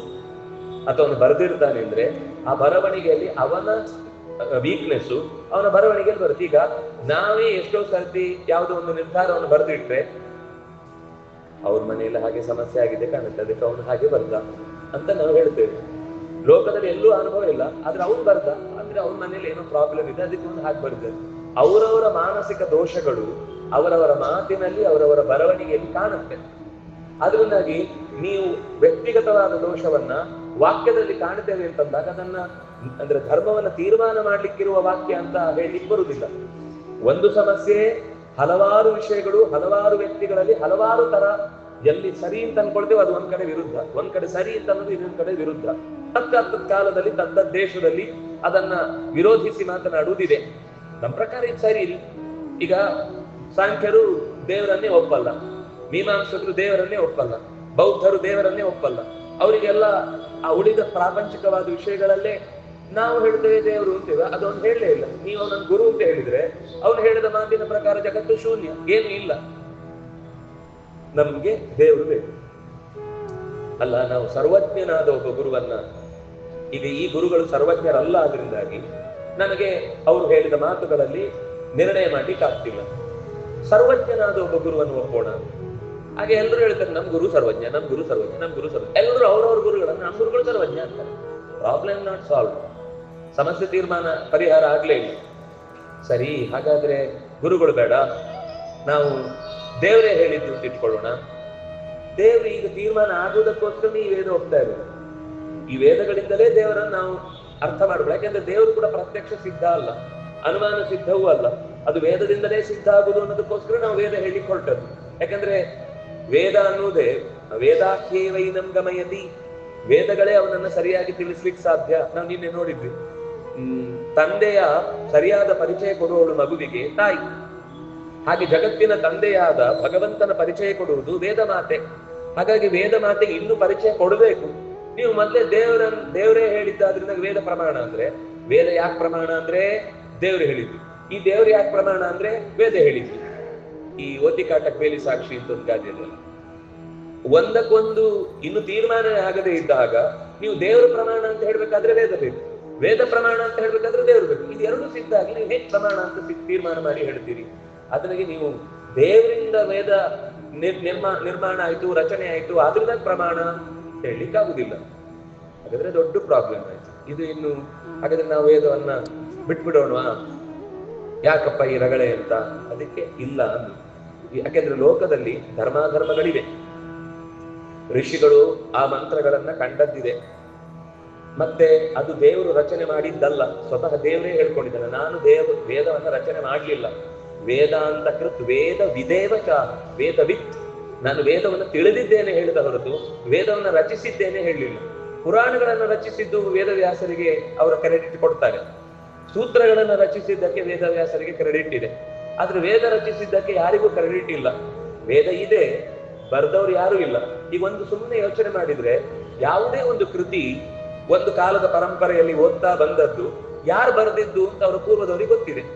ಈಗ ಕಾಳಿದಾಸ ಇರುವ ತನಕ, ಕಾಳಿದಾಸ ಅಂದ್ರೆ ನಾವೀಗ ಅಭಿಜ್ಞಾನ ಶಾಕುಂತಲವನ್ನು ಓದ್ತಾ ಇದ್ದೇವೆ ಅಂದ್ರೆ ನಮ್ಮ ಹಿರಿಯರು ಕಾಳಿದಾಸನಿಗೆ ಬಂದು ನಿಲ್ಲುತ್ತೆ ಅವ್ನು ಬರೆದಿದ್ದು ಅಂತ. ಆದ್ರೆ ಹಿಂದೆ ಅಭಿಜ್ಞಾನ ಶಾಕುಂತಲ ಅನ್ನೋದು ಇರ್ಲಿಲ್ಲ. ಹಾಗೆ ನೀವು ಯಾವುದೇ ಲೋಕದ ಕೃತಿಗಳನ್ನೇ ಹೇಳಿ ಅದೆಲ್ಲದಕ್ಕೂ ಒಬ್ಬ ಕರ್ತೃವಿನಲ್ಲಿ ನಿಂತು ಬಿಡುತ್ತೆ. ಆದ್ರೆ ವೇದಕ್ಕೆ ಮಾತ್ರ ಇಲ್ಲಿ ತನಕ ಅದಕ್ಕೆ ಅದರ ಸ್ವರ ಹಾಗೇ ಇದೆ. 16,000 ವರ್ಷಗಳಿಂದಲೂ ಕೂಡ ಅದರ ಸ್ವರ ಹಾಗೇ ಇದೆ, ಅದರ ಆನುಪೂರ್ವಿ ಹಾಗೆ ಇದೆ, ಅದಕ್ಕೆ ಋಷಿಗಳ ಹೆಸರು ಹಾಗೆ ಇದೆ, ಅದಕ್ಕೆ ದೇವತಾ ಹೆಸರು ಇದೆ, ಅದಕ್ಕೆ ಛಂದಸ್ಸು ಇದೆ, ಅದು ಕ್ರಮವಾಗಿ ಇದೇ ಕ್ರಮದಲ್ಲಿದೆ. ಇಷ್ಟೆಲ್ಲ ನೆನ್ಪಿಟ್ಕೊಂಡವರು ಅದರ ರಚನೆ ಮಾಡಿದ್ಯಾರು ಅಂತ ಮರ್ತು ಬಿಡ್ತಾರ? ಇಷ್ಟು ದೊಡ್ಡ ಪರಂಪರೆ, 16,000 ಮಂತ್ರಗಳನ್ನ ತಲೆಯಲ್ಲಿ ಇಟ್ಟುಕೊಂಡು ಅಭ್ಯಾಸ ಮಾಡೋರಿದ್ದಾರೆ ಇವತ್ತಿಗೂ. ಅಷ್ಟು ಮಂತ್ರಗಳ ಪರಿವಾರವನ್ನ ನೆನ್ಪಿಟ್ಕೊಂಡವರಿಗೆ ಅದು ಯಾರು ರಚನೆ ಮಾಡಿದ್ದು ಅಂತ ಇಷ್ಟು ಜನರಿಗೆ, ಅದು ವಸಿಷ್ಠರಿರ್ಬೋದು, ವಿಶ್ವಾಮಿತ್ರರಿರ್ಬೋದು, ಅವರೆಲ್ಲರೂ ಕೂಡ ಅವ್ರೇನ್ ಹೇಳಿದ್ರು ಅಂದ್ರೆ, ನಮಗೆ ಹಿಂದೆ ಹೆಂಗೆ ಕಂಡಿತೋ, ನಮ್ಮ ಹಿಂದಿನವರಿಗೆ ಹೇಗೆ ಕಂಡಿತೋ ನಾವು ಕೂಡ ಹಾಗೆ ಕಂಡಿದ್ದೇವೆ ಅಂತ ಹೇಳಿದ್ರು. ಪೂರ್ವಂ ಯಥಾ ಪ್ರತ್ಯಭಾತಂ ತಥೈವ ಪ್ರತ್ಯಭಾತಂ. ಹಿಂದಿನವರಿಗೆ ಹೇಗೆ ಕಂಡಿತೋ ಹಾಗೆ ಇವಾಗಲೂ ಕೂಡ ನಾವು ಕಂಡಿದ್ದೇವೆ. ಅವ್ರ ಹತ್ರ ಕೇಳಿದ್ರೆ ಅವರ ಹಿಂದಿನವರು ಹೇಳ್ತಾರೆ, ಅವ್ರ ಹತ್ರ ಕೇಳಿದ್ರೆ ಅವರ ಹಿಂದಿನವರು ಹೇಳ್ತಾರೆ. ಹಾಗಾದ್ರೆ ಒಂದು ಅಂಶ ಅರ್ಥ ಆಯ್ತು, ಇದು ಯಾರು ಬರ್ದದ್ದಲ್ಲ. ಈಗ ಯಾರೋ ಬರ್ದದ್ದು, ಅವನು ಸರ್ವಜ್ಞ ಅಂತ ಹೇಳುದು, ಆ ಸರ್ವಜ್ಞ ಯಾರು ಅಂತ ಗಲಾಟೆ ಮಾಡುದು, ಈ ಎಲ್ಲ ಸಮಸ್ಯೆಗಿಂತ ಯಾರೂ ಬರೆಯದೇ ಇರುವಂತಹ ಒಂದು ವಾಕ್ಯಗಳ ಸಮೂಹದಿಂದ ಧರ್ಮಾಧರ್ಮಗಳು, ಯಾಕಂದ್ರೆ ಲೋಕದಲ್ಲಿ ಧರ್ಮಾಧರ್ಮಗಳಿವೆ, ಆ ಧರ್ಮವನ್ನು ಹೇಳುವಂತಹ ವಾಕ್ಯಗಳು ಕಾಣಿಸ್ತಿವೆ. ಆದ್ರೆ ಯಾರು ಬರ್ದದ್ದು ಅಂತ ಒಂದು ಗೊತ್ತಿಲ್ಲ ಅನ್ನುವ ಕಾರಣಕ್ಕಾಗಿ ಅದನ್ನ ಅಪೌರುಷೇಯ ಅಂತ ಹೇಳಿಬಿಟ್ರೆ, ಯಾರು ಬರ್ದದ್ದಲ್ಲ ಅಂತ ಹೇಳಿಬಿಟ್ರೆ ಪ್ರಾಬ್ಲಮ್ ಸಾಲ್ವ್ ಆಯ್ತಲ್ವಾ? ಅಲ್ಲ ರೀ, ನೀವು ಚೂರು ತಲೆ ನೆಟ್ಟಗಿದ್ದು ಮಾತಾಡ್ತಿದ್ದೀರಾ ಅಥವಾ ಸುಮ್ಮನೆ ನಾವು ಕೇಳ್ತಾ ಇದ್ದೀವಿ ತಲೆ ಅಲ್ಲಾಡಿಸ್ತೀವಿ ಎಲ್ಲದಕ್ಕೂ ಅಂತ ಹೇಳ್ತಿದ್ದೀರಾ? ಲೋಕದಲ್ಲಿ ಯಾವ್ದಾದ್ರು ಒಂದು ವಾಕ್ಯ ಯಾರೂ ಬರೆಯದೆ ತನ್ನಿಂದ ತಾನೇ ರಚನೆ ಆಗುದಿದೆಯಾ? ಇಲ್ಲಿ ತನಕ ಒಂದೇ ಒಂದು, ನೀವು ಸುಮ್ಮನೆ ಕಂಪ್ಯೂಟರ್ ಮುಂದೆ ಕೂತ್ಕೊಳ್ಳೋದು, ಕಣ್ಣು ಮುಚ್ಚಿ ಕಟಪಟ ಪಟ ಪಟ ಪಟ ಕೊಟ್ಟುದು, ಅದು ನೀವೊಂದು 15 ನಿಮಿಷ ಕೊಟ್ಟಿದ್ಮೇಲೆ ಒಂದು ಅದ್ಭುತವಾದ ಪ್ರಮಾಣ ಗ್ರಂಥವಾಗಿ ಬರುತ್ತಾ? ಯಾರೋ ಬುದ್ಧಿಪೂರ್ವಕವಾಗಿ ವಾಕ್ಯವನ್ನು ಆಲೋಚನೆ ಮಾಡಿ ಶಬ್ದಗಳನ್ನು ಸೇರಿಸಿ ಬರ್ದ್ರೆ ಮಾತ್ರ ಲೋಕದಲ್ಲಿ ವಾಕ್ಯ ಆಗುದು ನೋಡ್ತೇವೆ ನಾವು. ಒಂದು ಇರುವೆ ಹೀಗೆ ಒಂದು ನೀರಲ್ಲಿ ಓಡಾಡಿ ಎಲ್ಲ ಕಡೆ ತಿರುಗುತ್ತೆ, ತಿರುಗಿದಾಗ ಒಂದಿಷ್ಟು ಅಕ್ಷರ ಆಗುತ್ತೆ, ಆದ್ರೂ ನಮ್ಮ ಹೆಸರು ಬಂದು ಬಿಡುತ್ತು ಅಂತ ಇಟ್ಕೊಳ್ಳಿ. ಅಬ್ಬೋ, ನಮ್ಮ ಹೆಸರು ಬರೆದ ಇರುವೆ ನಮ್ಮ ಜನಕ ಅಂತ ನಾವು ಅದಕ್ಕೆ ನಮಸ್ಕಾರ ಮಾಡ್ಲಿಕ್ಕಾಗುತ್ತಾ? ಅಕಸ್ಮಾತ್ ಅದು ಏನೋ ಮಾಡ್ತೋ ಆಯ್ತು, ಒಂದು ಕಡೆ ಆಗ್ಬೋದು, ಆದ್ರೆ ಎಲ್ಲೆಲ್ಲಿ ಹೋಗುತ್ತಾ ಅದೆಲ್ಲ ಅಕ್ಷರನೇ ಆಗುತ್ತಾ? ಅದೆಲ್ಲ ವಾಕ್ಯನೇ ಆಗುತ್ತಾ? ಅದೆಲ್ಲ ನಮ್ಗೆ ಉಪಯೋಗಕ್ಕಾಗುವ ಪ್ರಮಾಣ ವಾಕ್ಯಗಳೇ ಆಗುತ್ತಾ? ಇಲ್ಲ. ಆದ್ರಿಂದಾಗಿ ಜಗತ್ತಿನಲ್ಲಿ ಯಾರು ಬರೆಯದೆ ಒಂದು ವಾಕ್ಯ ಅನ್ನುವುದನ್ನ ಸಣ್ಣ ಮಗುವಿಗೆ ಹೇಳಿದ್ರೆ ಅರ್ಥ ಆಗುತ್ತೆ, ಇದು ಅಪ್ಪಟ ಸುಳ್ಳು ವಿಷಯ. ಯಾರು ಬರೆಯದೆ, ಯಾರು ಬುದ್ಧಿಪೂರ್ವಕವಾಗಿ ಯೋಚಿಸದೆ ಒಂದು ವಾಕ್ಯ ಬರ್ಲಿಕ್ಕೆ ಸಾಧ್ಯ ಇಲ್ಲ. ತುಂಬಾ ಕಷ್ಟ ಆಯ್ತಲ್ಲ ಅರ್ಥ ಮಾಡ್ಕೊಳ್ಳಿಕ್ಕೆ. ವೇದ ಕಾಣಿಸ್ತಿದೆ, ಬರ್ದವ್ರು ಯಾರು ಅಂತ ಯಾರಿಗೆ ಇಲ್ಲಿ ತನಕ ಗೊತ್ತಿಲ್ಲ. ಆದ್ರೆ ಅದನ್ನ ಒಪ್ಪಿಕೊಳ್ಳಿಕ್ಕೆ ಲೋಕದಲ್ಲಿ ಹೊಂದಿರುವ ಸಾಮಾನ್ಯ ನಮಗೆ ಒಂದು ತರ್ಕವೇ ದೊಡ್ಡ ಅಪೋಸಿಟ್ ಪಾರ್ಟಿಯಲ್ಲಿ ಬಂದು ಕೂತು ಬಿಟ್ಟಿದೆ. ಏನ್ ಮಾಡುದು ಅಂತ ಸ್ವಲ್ಪ ಪ್ರಶ್ನೆ. ಆವಾಗ ಕೆಲವು ನಮ್ಮ ತರ್ಕಗಳಿಗೆ ನೀರಿದ್ದಿದೆ ಅಂತ ಹೇಳ್ತಾರೆ. ನಾವು ತರ್ಕ ಮಾಡ್ತೇವೆ ಸರಿ, ನಮಗೆ ತರ್ಕ ಎಲ್ಲಿ ಸರಿ ಹೋಗುತ್ತೆ ಅಂದ್ರೆ ಕಣ್ಣಿಗೆ ಕಾಣುವ ಸಂಗತಿಯಲ್ಲಿ ತರ್ಕ ಸರಿ ಹೋಗುತ್ತೆ, ಕಣ್ಣಿಗೆ ಕಾಣದ ಸಂಗತಿಗಳಲ್ಲಿ ನಮಗೆ ತರ್ಕ ಹೋಗುದಿಲ್ಲ. ನಿಮಗೆ ಸ್ವಲ್ಪ ಇನ್ನೊಂದು ರೀತಿಯಿಂದ ಅಪೌರುಷೇಯ ಅಂದ್ರೆ ಅರ್ಥ ಮಾಡಿಸುವ ಪ್ರಯತ್ನ ಮಾಡ್ತೇನೆ. ಒಂದು ಹೇಳಿದೆ ನಾನು ಹಿಂದೆ, ಯಾಕೆಂದ್ರೆ ಋಷಿಗಳು ಎಷ್ಟು ಮಂತ್ರಗಳನ್ನ ಕಾಣುವಾಗ್ಲೂ ಅವ್ರೇನು ಹೇಳ್ತಾರೆ ಅಂದ್ರೆ, ನಾವು ಹಿಂದೆ ಕಂಡ ಮಂತ್ರಗಳ ಹಿಂದಿನ ಋಷಿಗಳು ಕಂಡದ್ದನ್ನೇ ಈಗ ಮತ್ತೆ ಕಾಣ್ತಾ ಇದ್ದೇವೆ ಅಂತ ಹೇಳ್ತಿದ್ದಾರೆ. ಅವ್ರ ಹತ್ರ ಕೇಳಿದ್ರೆ ಅವರು ಪೂರ್ವ ಕಂಡ ಋಷಿಗಳ ಹೆಸರು ಹೇಳ್ತಾರೆ, ಅವ್ರ ಹತ್ರ ಕೇಳಿದ್ರೆ ಅವರಿಗಿಂತ ಪೂರ್ವ ಕಂಡವರ ಹೆಸರು ಹೇಳ್ತಾರೆ. ಅದು ನಿಲ್ಲುವುದೇ ಇಲ್ಲ. ಹೀಗೆ ನಿರಂತರ ಹಾಗಾದ್ರೆ ಪ್ರತಿಯೊಬ್ಬರು ಕೂಡ ಕಂಡದ್ದು ಕಂಡದ್ದು ಕಂಡದ್ದು ಅಂತ ಹೇಳ್ತಾರೆ. ಹಾಗಾದ್ರೆ ಅದು ಎಲ್ಲೋ ಇದೆ, ಇಲ್ಲದನ್ನು ಕಾಣ್ಲಿಕ್ಕೆ ಸಾಧ್ಯ ಇಲ್ಲ. ಈಗ ಗುರುತ್ವಾಕರ್ಷಣ ಶಕ್ತಿಯನ್ನು ಕಂಡು ಹಿಡಿದ್ರು, ಸರಿ, ಕಂಡು ಹಿಡಿದ್ರು ಅದಕ್ಕಿಂತ ಮುಂಚೆ ಹಣ್ಣು ಬೀಳ್ತಿರ್ಲಿಲ್ವಾ ಕೆಳಕ್ಕೆ? ಬಿದ್ದಾಗ ಟಣ್ ಅಂತ ಬಿದ್ದು, ಯಾಕೆ ಕೆಳಗೆ ಬಿದ್ದು ಮೇಲೆ ಯಾಕೆ ಬೀಳಲಿಲ್ಲ ಅಂತ ಅವ್ರಿಗೆ ಪ್ರಶ್ನೆ ಬಂತು. ಆವಾಗ ಅದನ್ನು ಯೋಚನೆ ಮಾಡಿದ್ರು, ಅದಕ್ಕಿಂತ ಮುಂಚೆ ಗುರುತ್ವಾಕರ್ಷಣ ಶಕ್ತಿ ಇರ್ಲಿಲ್ಲ ಅಂತ ಅರ್ಥನ? ಅಪಾನಂ ಪ್ರತ್ಯಗಸ್ಯತಿ ಮಧ್ಯೆ ವಾಮನಮಾಸೀನಂ ವಿಶ್ವೇ ದೇವ ಉಪಾಸತೆ ಅಂತ ಕಠ. ಪ್ರತ್ಯಗಸ್ಯತಿ, ಭೂಮಿ ಕೆಳಕ್ಕೆ ತನ್ನ ಗುರುತ್ವಾಕರ್ಷಣ, ಅದಕ್ಕೆ ಅಪಾನ ಶಕ್ತಿ ಅಂತ ಕರೀತಾರೆ ಅವರು, ಅಥವಾ ಸಂಕರ್ಷಣ ಶಕ್ತಿ ಅಂತ ಕರೀತಾರೆ. ಭೂಮಿಗೆ ಒಂದು ಕೆಳಕ್ಕೆ ಸೆಳೆಯುವ ಶಕ್ತಿ ಇದೆ ಅಂತ ವೇದ ಹೇಳುತ್ತೆ. ನಾವು ಓದಿಲ್ಲ, ಅದರಿಂದಾಗಿ ನಾವು ಕೊನೆಗೆ ಐನ್ಸ್ಟೈನಿಗೋ ಆರ್ಕಿಮಿಡಿಸ್ಗೋ ಇನ್ಯಾರ್ಯಾರಿಗೋ ಯಾವ್ಯಾವುದೋ ತತ್ವಗಳಿಗೆ ತಲೆಗೆ ಅವರು ಕಂಡು ಹಿಡಿದದ್ದು ಅಂತ ಕೊಟ್ಟೆವು. ಕಂಡು ಹಿಡಿದೆ, ಯಾಕಂದ್ರೆ ಅವರೇನು ಸುಮ್ಮನೆ ಕೂತು ಏನು ಬದುಕನ್ನ ನಮ್ಮ ಹಾಗೆ ಹಾಳು ಮಾಡ್ಲಿಲ್ಲ, ಒಳ್ಳೆ ವಿಷಯವನ್ನೇ ಲೋಕಕ್ಕೆ ಕೊಟ್ರು. ಆದ್ರೆ ನಾವೇನ್ ಅನ್ಕೊಂಡಿದ್ವಿ, ಅದಕ್ಕಿಂತ ಮುಂಚೆ ಗೊತ್ತಿರ್ಲಿಲ್ಲ ಅನ್ಕೊಂಡ್ವಿ. ಅದಲ್ಲ, ಋಷಿಗಳಿಗೆ ಗೊತ್ತಿತ್ತು, ಅದನ್ನು ಅವರು ಮೆನ್ಷನ್ ಮಾಡಿದ್ದಾರೆ. ಅದು ಜಗತ್ತಿನ ಅಂದ್ರೆ ವಸ್ತುಸ್ಥಿತಿ. ಅವರು ಈ ಗುರುತ್ವಾಕರ್ಷಣೆ ಅನ್ನೋದೇನಿದೆ ಅದು ಜಗತ್ತಿನ ವಸ್ತುಸ್ಥಿತಿ, ಅದು ಯಾರು ಮಾಡುದಲ್ಲ. ಯಾರೋ ಒಬ್ರು ತಂದಿಟ್ಟ ಮೇಲೆ ಗುರುತ್ವಾಕರ್ಷಣೆ ಬರುದಲ್ಲ, ಅದು ಇದೆ. ಇದ್ದದ್ದು ಗೊತ್ತಾಯ್ತಲ್ವಾ, ಅದನ್ನ ಋಷಿಗಳು ದಾಖಲೆ ಮಾಡಿದ್ರು. ಅವರು ಕೂಡ ದಾಖಲೆ ಮಾಡುವಾಗ ಅದಕ್ಕಿಂತ ಹಿಂದೆ ಸೃಷ್ಟಿಯಲ್ಲೂ ಇತ್ತದು, ಅದಕ್ಕಿಂತ ಹಿಂದಿನ ಸೃಷ್ಟಿಯಲ್ಲೂ ಇತ್ತು. ಯಾಕೆಂದ್ರೆ ಈಗ ಸೃಷ್ಟಿ ಆಯ್ತು ಅಂದ್ರೆ ಪೂರ್ವದಲ್ಲಿ ಪ್ರಳಯ ಆಗಿತ್ತು ಅಂತ ಅರ್ಥ ಅಲ್ವಾ? ಆ ಪ್ರಳಯ ಆಯ್ತು ಅಂದ್ರೆ ಅದಕ್ಕಿಂತ ಪೂರ್ವದಲ್ಲಿ ಸೃಷ್ಟಿ ಇದೆ ಅಂತ ಅರ್ಥ ಅಲ್ವಾ? ಮತ್ತೆ ಸೃಷ್ಟಿಗೆ ಬಂತು ಅಂತಂದ್ರೆ ಅದ್ರ ಹಿಂದೆ ಪ್ರಳಯ ಆಗಿತ್ತು, ಯಾಕಂದ್ರೆ ಪ್ರಳಯ ಜಲದಲ್ಲಿಯೇ ಸೃಷ್ಟಿ ಆಗುದು. ಅಂದ್ರೆ ಅದರ ಹಿಂದೆ ಎಲ್ಲಿಗೆ ಹೋಗುದು? ಮುಗಿಯುವುದಿಲ್ಲ ಇದು. ಸರಿ, ಇದು ಒಂದು ನಮಗೆ ನಾವು ವಾಕ್ಯಗಳು ಅಂತನ್ನುವಂತ ಈಗ ವೇದಗಳನ್ನ ಏನ್ ಕೇಳ್ತೇವೆ, ಇದು ಪೂರ್ವದಲ್ಲಿ ಪೂರ್ವದಲ್ಲಿ ಪೂರ್ವದಲ್ಲಿ ಹಿಂದಕ್ಕಿಂದಕ್ಕೆ ಹೋದಾಗ ಇದೆ ಅಂತ ಅಷ್ಟು ಗೊತ್ತಾಯ್ತು. ಅಂದ್ರೆ ಸಂಭಾವನಾ, ಕನ್ಫರ್ಮ್ ನಾನು ಹೇಳಲಿಲ್ಲ, ಇರಬಹುದು. ಯಾಕಂದ್ರೆ ಇದ್ರ ಹಿಂದೆ ಹಿಂದೆ ಹೋದಲ್ಲೆಲ್ಲ ಕಾಣಿಸ್ತಿದೆ. ಇನ್ನೊಂದು ಅಂಶವನ್ನ ಹೇಳಬೇಕಾದ್ದೇನು ಅಂದ್ರೆ, ಈಗ ಮಣ್ಣಿಗೆ ಒಂದು ಗುಣ ಇದೆ. ಮಣ್ಣಿನ ಪ್ರಧಾನ ಗುಣ ಏನು? ಸ್ಮೆಲ್. ಮಣ್ಣಿನಲ್ಲೇ ಇರುವ ಗುಣ. ಈ ಮಳೆ ಬಂದ್ರೆ ಅಂದ್ರೆ ಚೆನ್ನಾಗಿ ಕಾದ ನೆಲದ ಮೇಲೆ ಚೆನ್ನಾಗಿ ಬಿಸಿಲ ಬಳಿಕದ ಮಳೆ, ಅದು ಎಂಥ ಗಂಧವನ್ನು ಕೊಡುತ್ತೆ ಅಂದ್ರೆ ಅತ್ಯಂತ ಆನಂದ. ಅದು ನೀರಿನಲ್ಲಿ ಗಂಧ ಇಲ್ಲ. ನೀರಿನಲ್ಲಿ ಮಣ್ಣಿನ ವಸ್ತು ಸೇರಿದಾಗ ಗಂಧ ಬರುತ್ತೆ. ಅದಕ್ಕೆ ಸ್ವತಂತ್ರವಾದ ನೀರಿನಲ್ಲಿ ಯಾವ ಗಂಧವೂ ಇಲ್ಲ. ನೀರಿನಲ್ಲಿ ಎಕ್ಸ್ಕ್ಲೂಸಿವ್ ಕ್ವಾಲಿಟಿ ಯಾವುದು? ರುಚಿ, ಟೇಸ್ಟ್. ಬರೀ ಹಿಟ್ಟು ಬಾಯಿಗೆ ಹಾಕೊಂಡ್ರೆ ಕೆಮ್ಮು ಬರುತ್ತೆ. ಅದೇ ಹಿಟ್ಟನ್ನು ನೀರಲ್ಲಿ ಕಲಸಿ ಬಾಯಿಗೆ ಹಾಕೊಂಡ್ರೆ ರುಚಿ ಗೊತ್ತಾಗುತ್ತೆ ಅಲ್ವಾ? ಹಾಗೆ ಬೆಂಕಿಯ ಎಕ್ಸ್ಕ್ಲೂಸಿವ್ ಕ್ವಾಲಿಟಿ ಏನು? ಅದನ್ನ ನೆಕ್ಕಿದ್ರೆ ಗೊತ್ತಾಗುತ್ತೆ ರುಚಿ. ರುಚಿ ಹೋಗುತ್ತೆ ಅಷ್ಟೇ. ಅದರ ಎಕ್ಸ್ಕ್ಲೂಸಿವ್ ಯಾವುದು? ರೂಪ, ಬಣ್ಣ. ಬೆಂಕಿಯ ಅಪರೂಪದ ಗುಣ ಯಾವುದು ಅಂದ್ರೆ ಅದರಲ್ಲಿ ಮಾತ್ರ ಇರುವ ಎಕ್ಸ್ಕ್ಲೂಸಿವ್ ಯಾವುದು ಅಂದ್ರೆ ರೂಪ. ಗಾಳಿಗೆ ಅದರ ಎಕ್ಸ್ಕ್ಲೂಸಿವ್ ಅದು ನೋಡಿ, ಗಾಳಿ ಬೆಂಕಿ ಬಿಟ್ಟು ರೂಪ ಇಲ್ಲ, ನೀರು ಬಿಟ್ಟು ರುಚಿ ಇಲ್ಲ, ಮಣ್ಣು ಬಿಟ್ಟು ಗಂಧ ಇಲ್ಲ. ಗಂಧ ಅನ್ನೋದು ಮಣ್ಣಿನದ್ದೇ ಎಕ್ಸ್ಕ್ಲೂಸಿವ್ ಕ್ವಾಲಿಟಿ. ಅದು ಒಟ್ಟಿಗೆ ಇದೆ. ಯಾವಾಗದಿಂದ ಮಣ್ಣಿದೆಯೋ ಆವಾಗದಿಂದ ಗಾಳಿ ಇದೆ. ಆಕಾಶ ಕೊನೆಯದು. ಆಕಾಶ ಹುಟ್ಟುವುದಿಲ್ಲ. ಹುಟ್ಟುತ್ತಾ? ಹುಟ್ಟುವುದಿಲ್ಲ. ಆಕಾಶ ಹುಟ್ಟುತ್ತಾ? ಆಕಾಶ ಹುಟ್ಟಿತು ಯಾರೋ ಹೇಳಿದ್ರು. ಎಲ್ಲಿ? ಎಲ್ಲಿ ಅಂದ್ರೆ ಯಾವ್ದೊಂದು ಆಕಾಶವೇ ಹೇಳ್ಬೇಕಲ್ಲ. ಆಕಾಶ ಹುಟ್ಟಿತು ಅಂದ್ರೆ ಎಲ್ಲೋ ಒಂದ್ ಕಡೆ ಜಾಗ ಇದ್ದಲ್ಲಿ ಹುಟ್ಟಬೇಕು. ಆ ಜಾಗ ಯಾವ್ದು? ಅದೇ ಆಕಾಶ. ಮತ್ತೆ ಹುಟ್ಟುದು ಅಂದ್ರೆ ಆದ್ರೂ ವೇದದಲ್ಲಿ ಆಕಾಶ ಹುಟ್ಟಿತು ಅಂತ ಒಂದು ಮಾತಿದೆ. ಆತ್ಮನ ಆಕಾಶ ಸಂಭೂತ. ಅಲ್ಲೇನ್ರಿ ಹೇಳಿದ್ದು? ನೀವು ಆಕಾಶ ಹುಟ್ಟಲ್ಲ ಅಂತ ಹೇಳಿ ವೇದ ಕೊಟ್ಟು ಕನ್ಫ್ಯೂಸ್ ಮಾಡ್ತಿದ್ದೀರಲ್ಲ ಅಂದ್ರೆ, ಎರಡು ತರದ ಆಕಾಶ ಇದೆ. ಒಂದು ಅವಿಕೃತವಾದ ಆಕಾಶ, ಅವ್ಯಾಕೃತ ಅಂತಾರೆ. ಅದು ನಾಶ, ಬದಲಾಗದ, ವಿಕಾರವಾಗದ, ವ್ಯತ್ಯಾಸವಾಗದ ಆಕಾಶ. ಈಗ ನಾವು ಇರುವ ಆಕಾಶ ಇದೆಯಲ್ಲ, ಇದು ನಮ್ಗೆ ಉಸಿರಾಟಕ್ಕೆ ಅನುಕೂಲಕರವಾದ ಒಂದು ವಾತಾವರಣವನ್ನು ಕಲ್ಪಿಸಿದ ಈ ತರದ ಜೈವಿಕ ಬದುಕಿಗೆ ಬೇಕಾದ ಅಟ್ಮಾಸ್ಫಿಯರ್ ಕ್ರಿಯೇಟ್ ಆಗ್ಲಿಕ್ಕೆ ಬೇಕಾದಂತದ್ದೊಂದು ಏನಿದೆ ಅದು ಭೂತಾಕಾಶ. ಅಂದ್ರೆ ಇಲ್ಲಿ ಅಲ್ಟ್ರಾ ವೈಲೆಟ್ ಕಿರಣ ಅಂತ ನಾವೇನು ಹೇಳ್ತೇವೆ, ಇದರ ಆಚೆಗೆ ಓಝೋನ್ ಪದರದಿಂದ ಆಚೆಗೆ ಹೋದ್ರೆ ಮನುಷ್ಯ ಬದುಕಲಿಕ್ಕಾಗಲ್ಲ. ಈ ತರದ ವಾತಾವರಣಕ್ಕೆ ಯೋಗ್ಯವಾದ ಒಂದು ಆಕಾಶ ಬಂತಲ್ಲ, ಅದು ಭೂತಾಕಾಶ. ಅದು ಹುಟ್ಟತ್ತೆ. ಆದ್ರೆ ಆಕಾಶದ ಸೂಕ್ಷ್ಮ ನಿಜವಾದ ಆಕಾಶದ ಸ್ವರೂಪ ಯಾವುದು ಅಂದ್ರೆ ಅವಿಕಾರವಾದ ಆಕಾಶ. ಅದು ಲಕ್ಷ್ಮೀದೇವಿಯಿಂದ ಅಭಿಮನ್ಯವಾದ, ಭೂಮಿಯಿಂದ ಆಚೆಗೆ ಇರುವ, ಜಗತ್ತಿನ ಎಲ್ಲಾ ಕಡೆ ಸೇರಿರುವ ಒಂದು ಆಕಾಶ. ಅದು ಆಕಾಶದ ಈಗ ನೀರಿನ ಗುಣ ರುಚಿ, ಗಾಳಿಯ ಗುಣ ಸ್ಪರ್ಶ, ಬೆಂಕಿಯ ಗುಣ ರೂಪ, ಮಣ್ಣಿನ ಗುಣ ಗಂಧ. ಹಾಗೇನೆ ಆಕಾಶಕ್ಕೊಂದು ಗುಣ ಇದೆ. ಯಾವಾಗದಿಂದ ಆಕಾಶ ಇದೆಯೋ ಆವಾಗದಿಂದ ಅದಕ್ಕೊಂದು ಗುಣ ಇದೆ. ಆಕಾಶ ಯಾವಾಗದಿಂದ ಇದೆ ಗೊತ್ತಿಲ್ಲ. ಆಕಾಶ ಇದೆ ಯಾವಾಗದಿಂದ ಅನ್ನೋದು ನಮ್ಗೆ ಇವಾಗ ಭೂತಾಕಾಶ ಒಂದು ಸೃಷ್ಟಿ ಆರಂಭದಲ್ಲಿ ಕಾಣುತ್ತೆ ಬಿಟ್ರೆ, ಅದಕ್ಕಿಂತ ಪೂರ್ವದಲ್ಲಿ ಅವ್ಯಾಕೃತ ಆಕಾಶ ಇದ್ದೇ ಇದೆ. ಆ ಆಕಾಶದ ಗುಣ ಯಾವುದು ಅಂದ್ರೆ ಶಬ್ದ. ಆಕಾಶದ ಗುಣ ಯಾವುದು ಅಂದ್ರೆ ಶಬ್ದ. ಯಾವಾಗ ಆಕಾಶ ಇರುವುದಿಲ್ವೋ ಆವಾಗ ಶಬ್ದ ಹೋಗುವುದಿಲ್ಲ. ಈ ಇಡೀ ಕೋಣೆಯನ್ನ ಬ್ಲಾಕ್ ಮಾಡಿ ನಾನು ಆ ಗೋಡೆಯಲ್ಲಿ ಆ ಕಡೆಯಿಂದ ಮಾತಾಡಿದ್ರೆ ನೀವು ಆ ಗೋಡೆಯಿಂದ ಆಚೆ ಇರೋರಿಗೆ ಕೇಳುತ್ತಾ?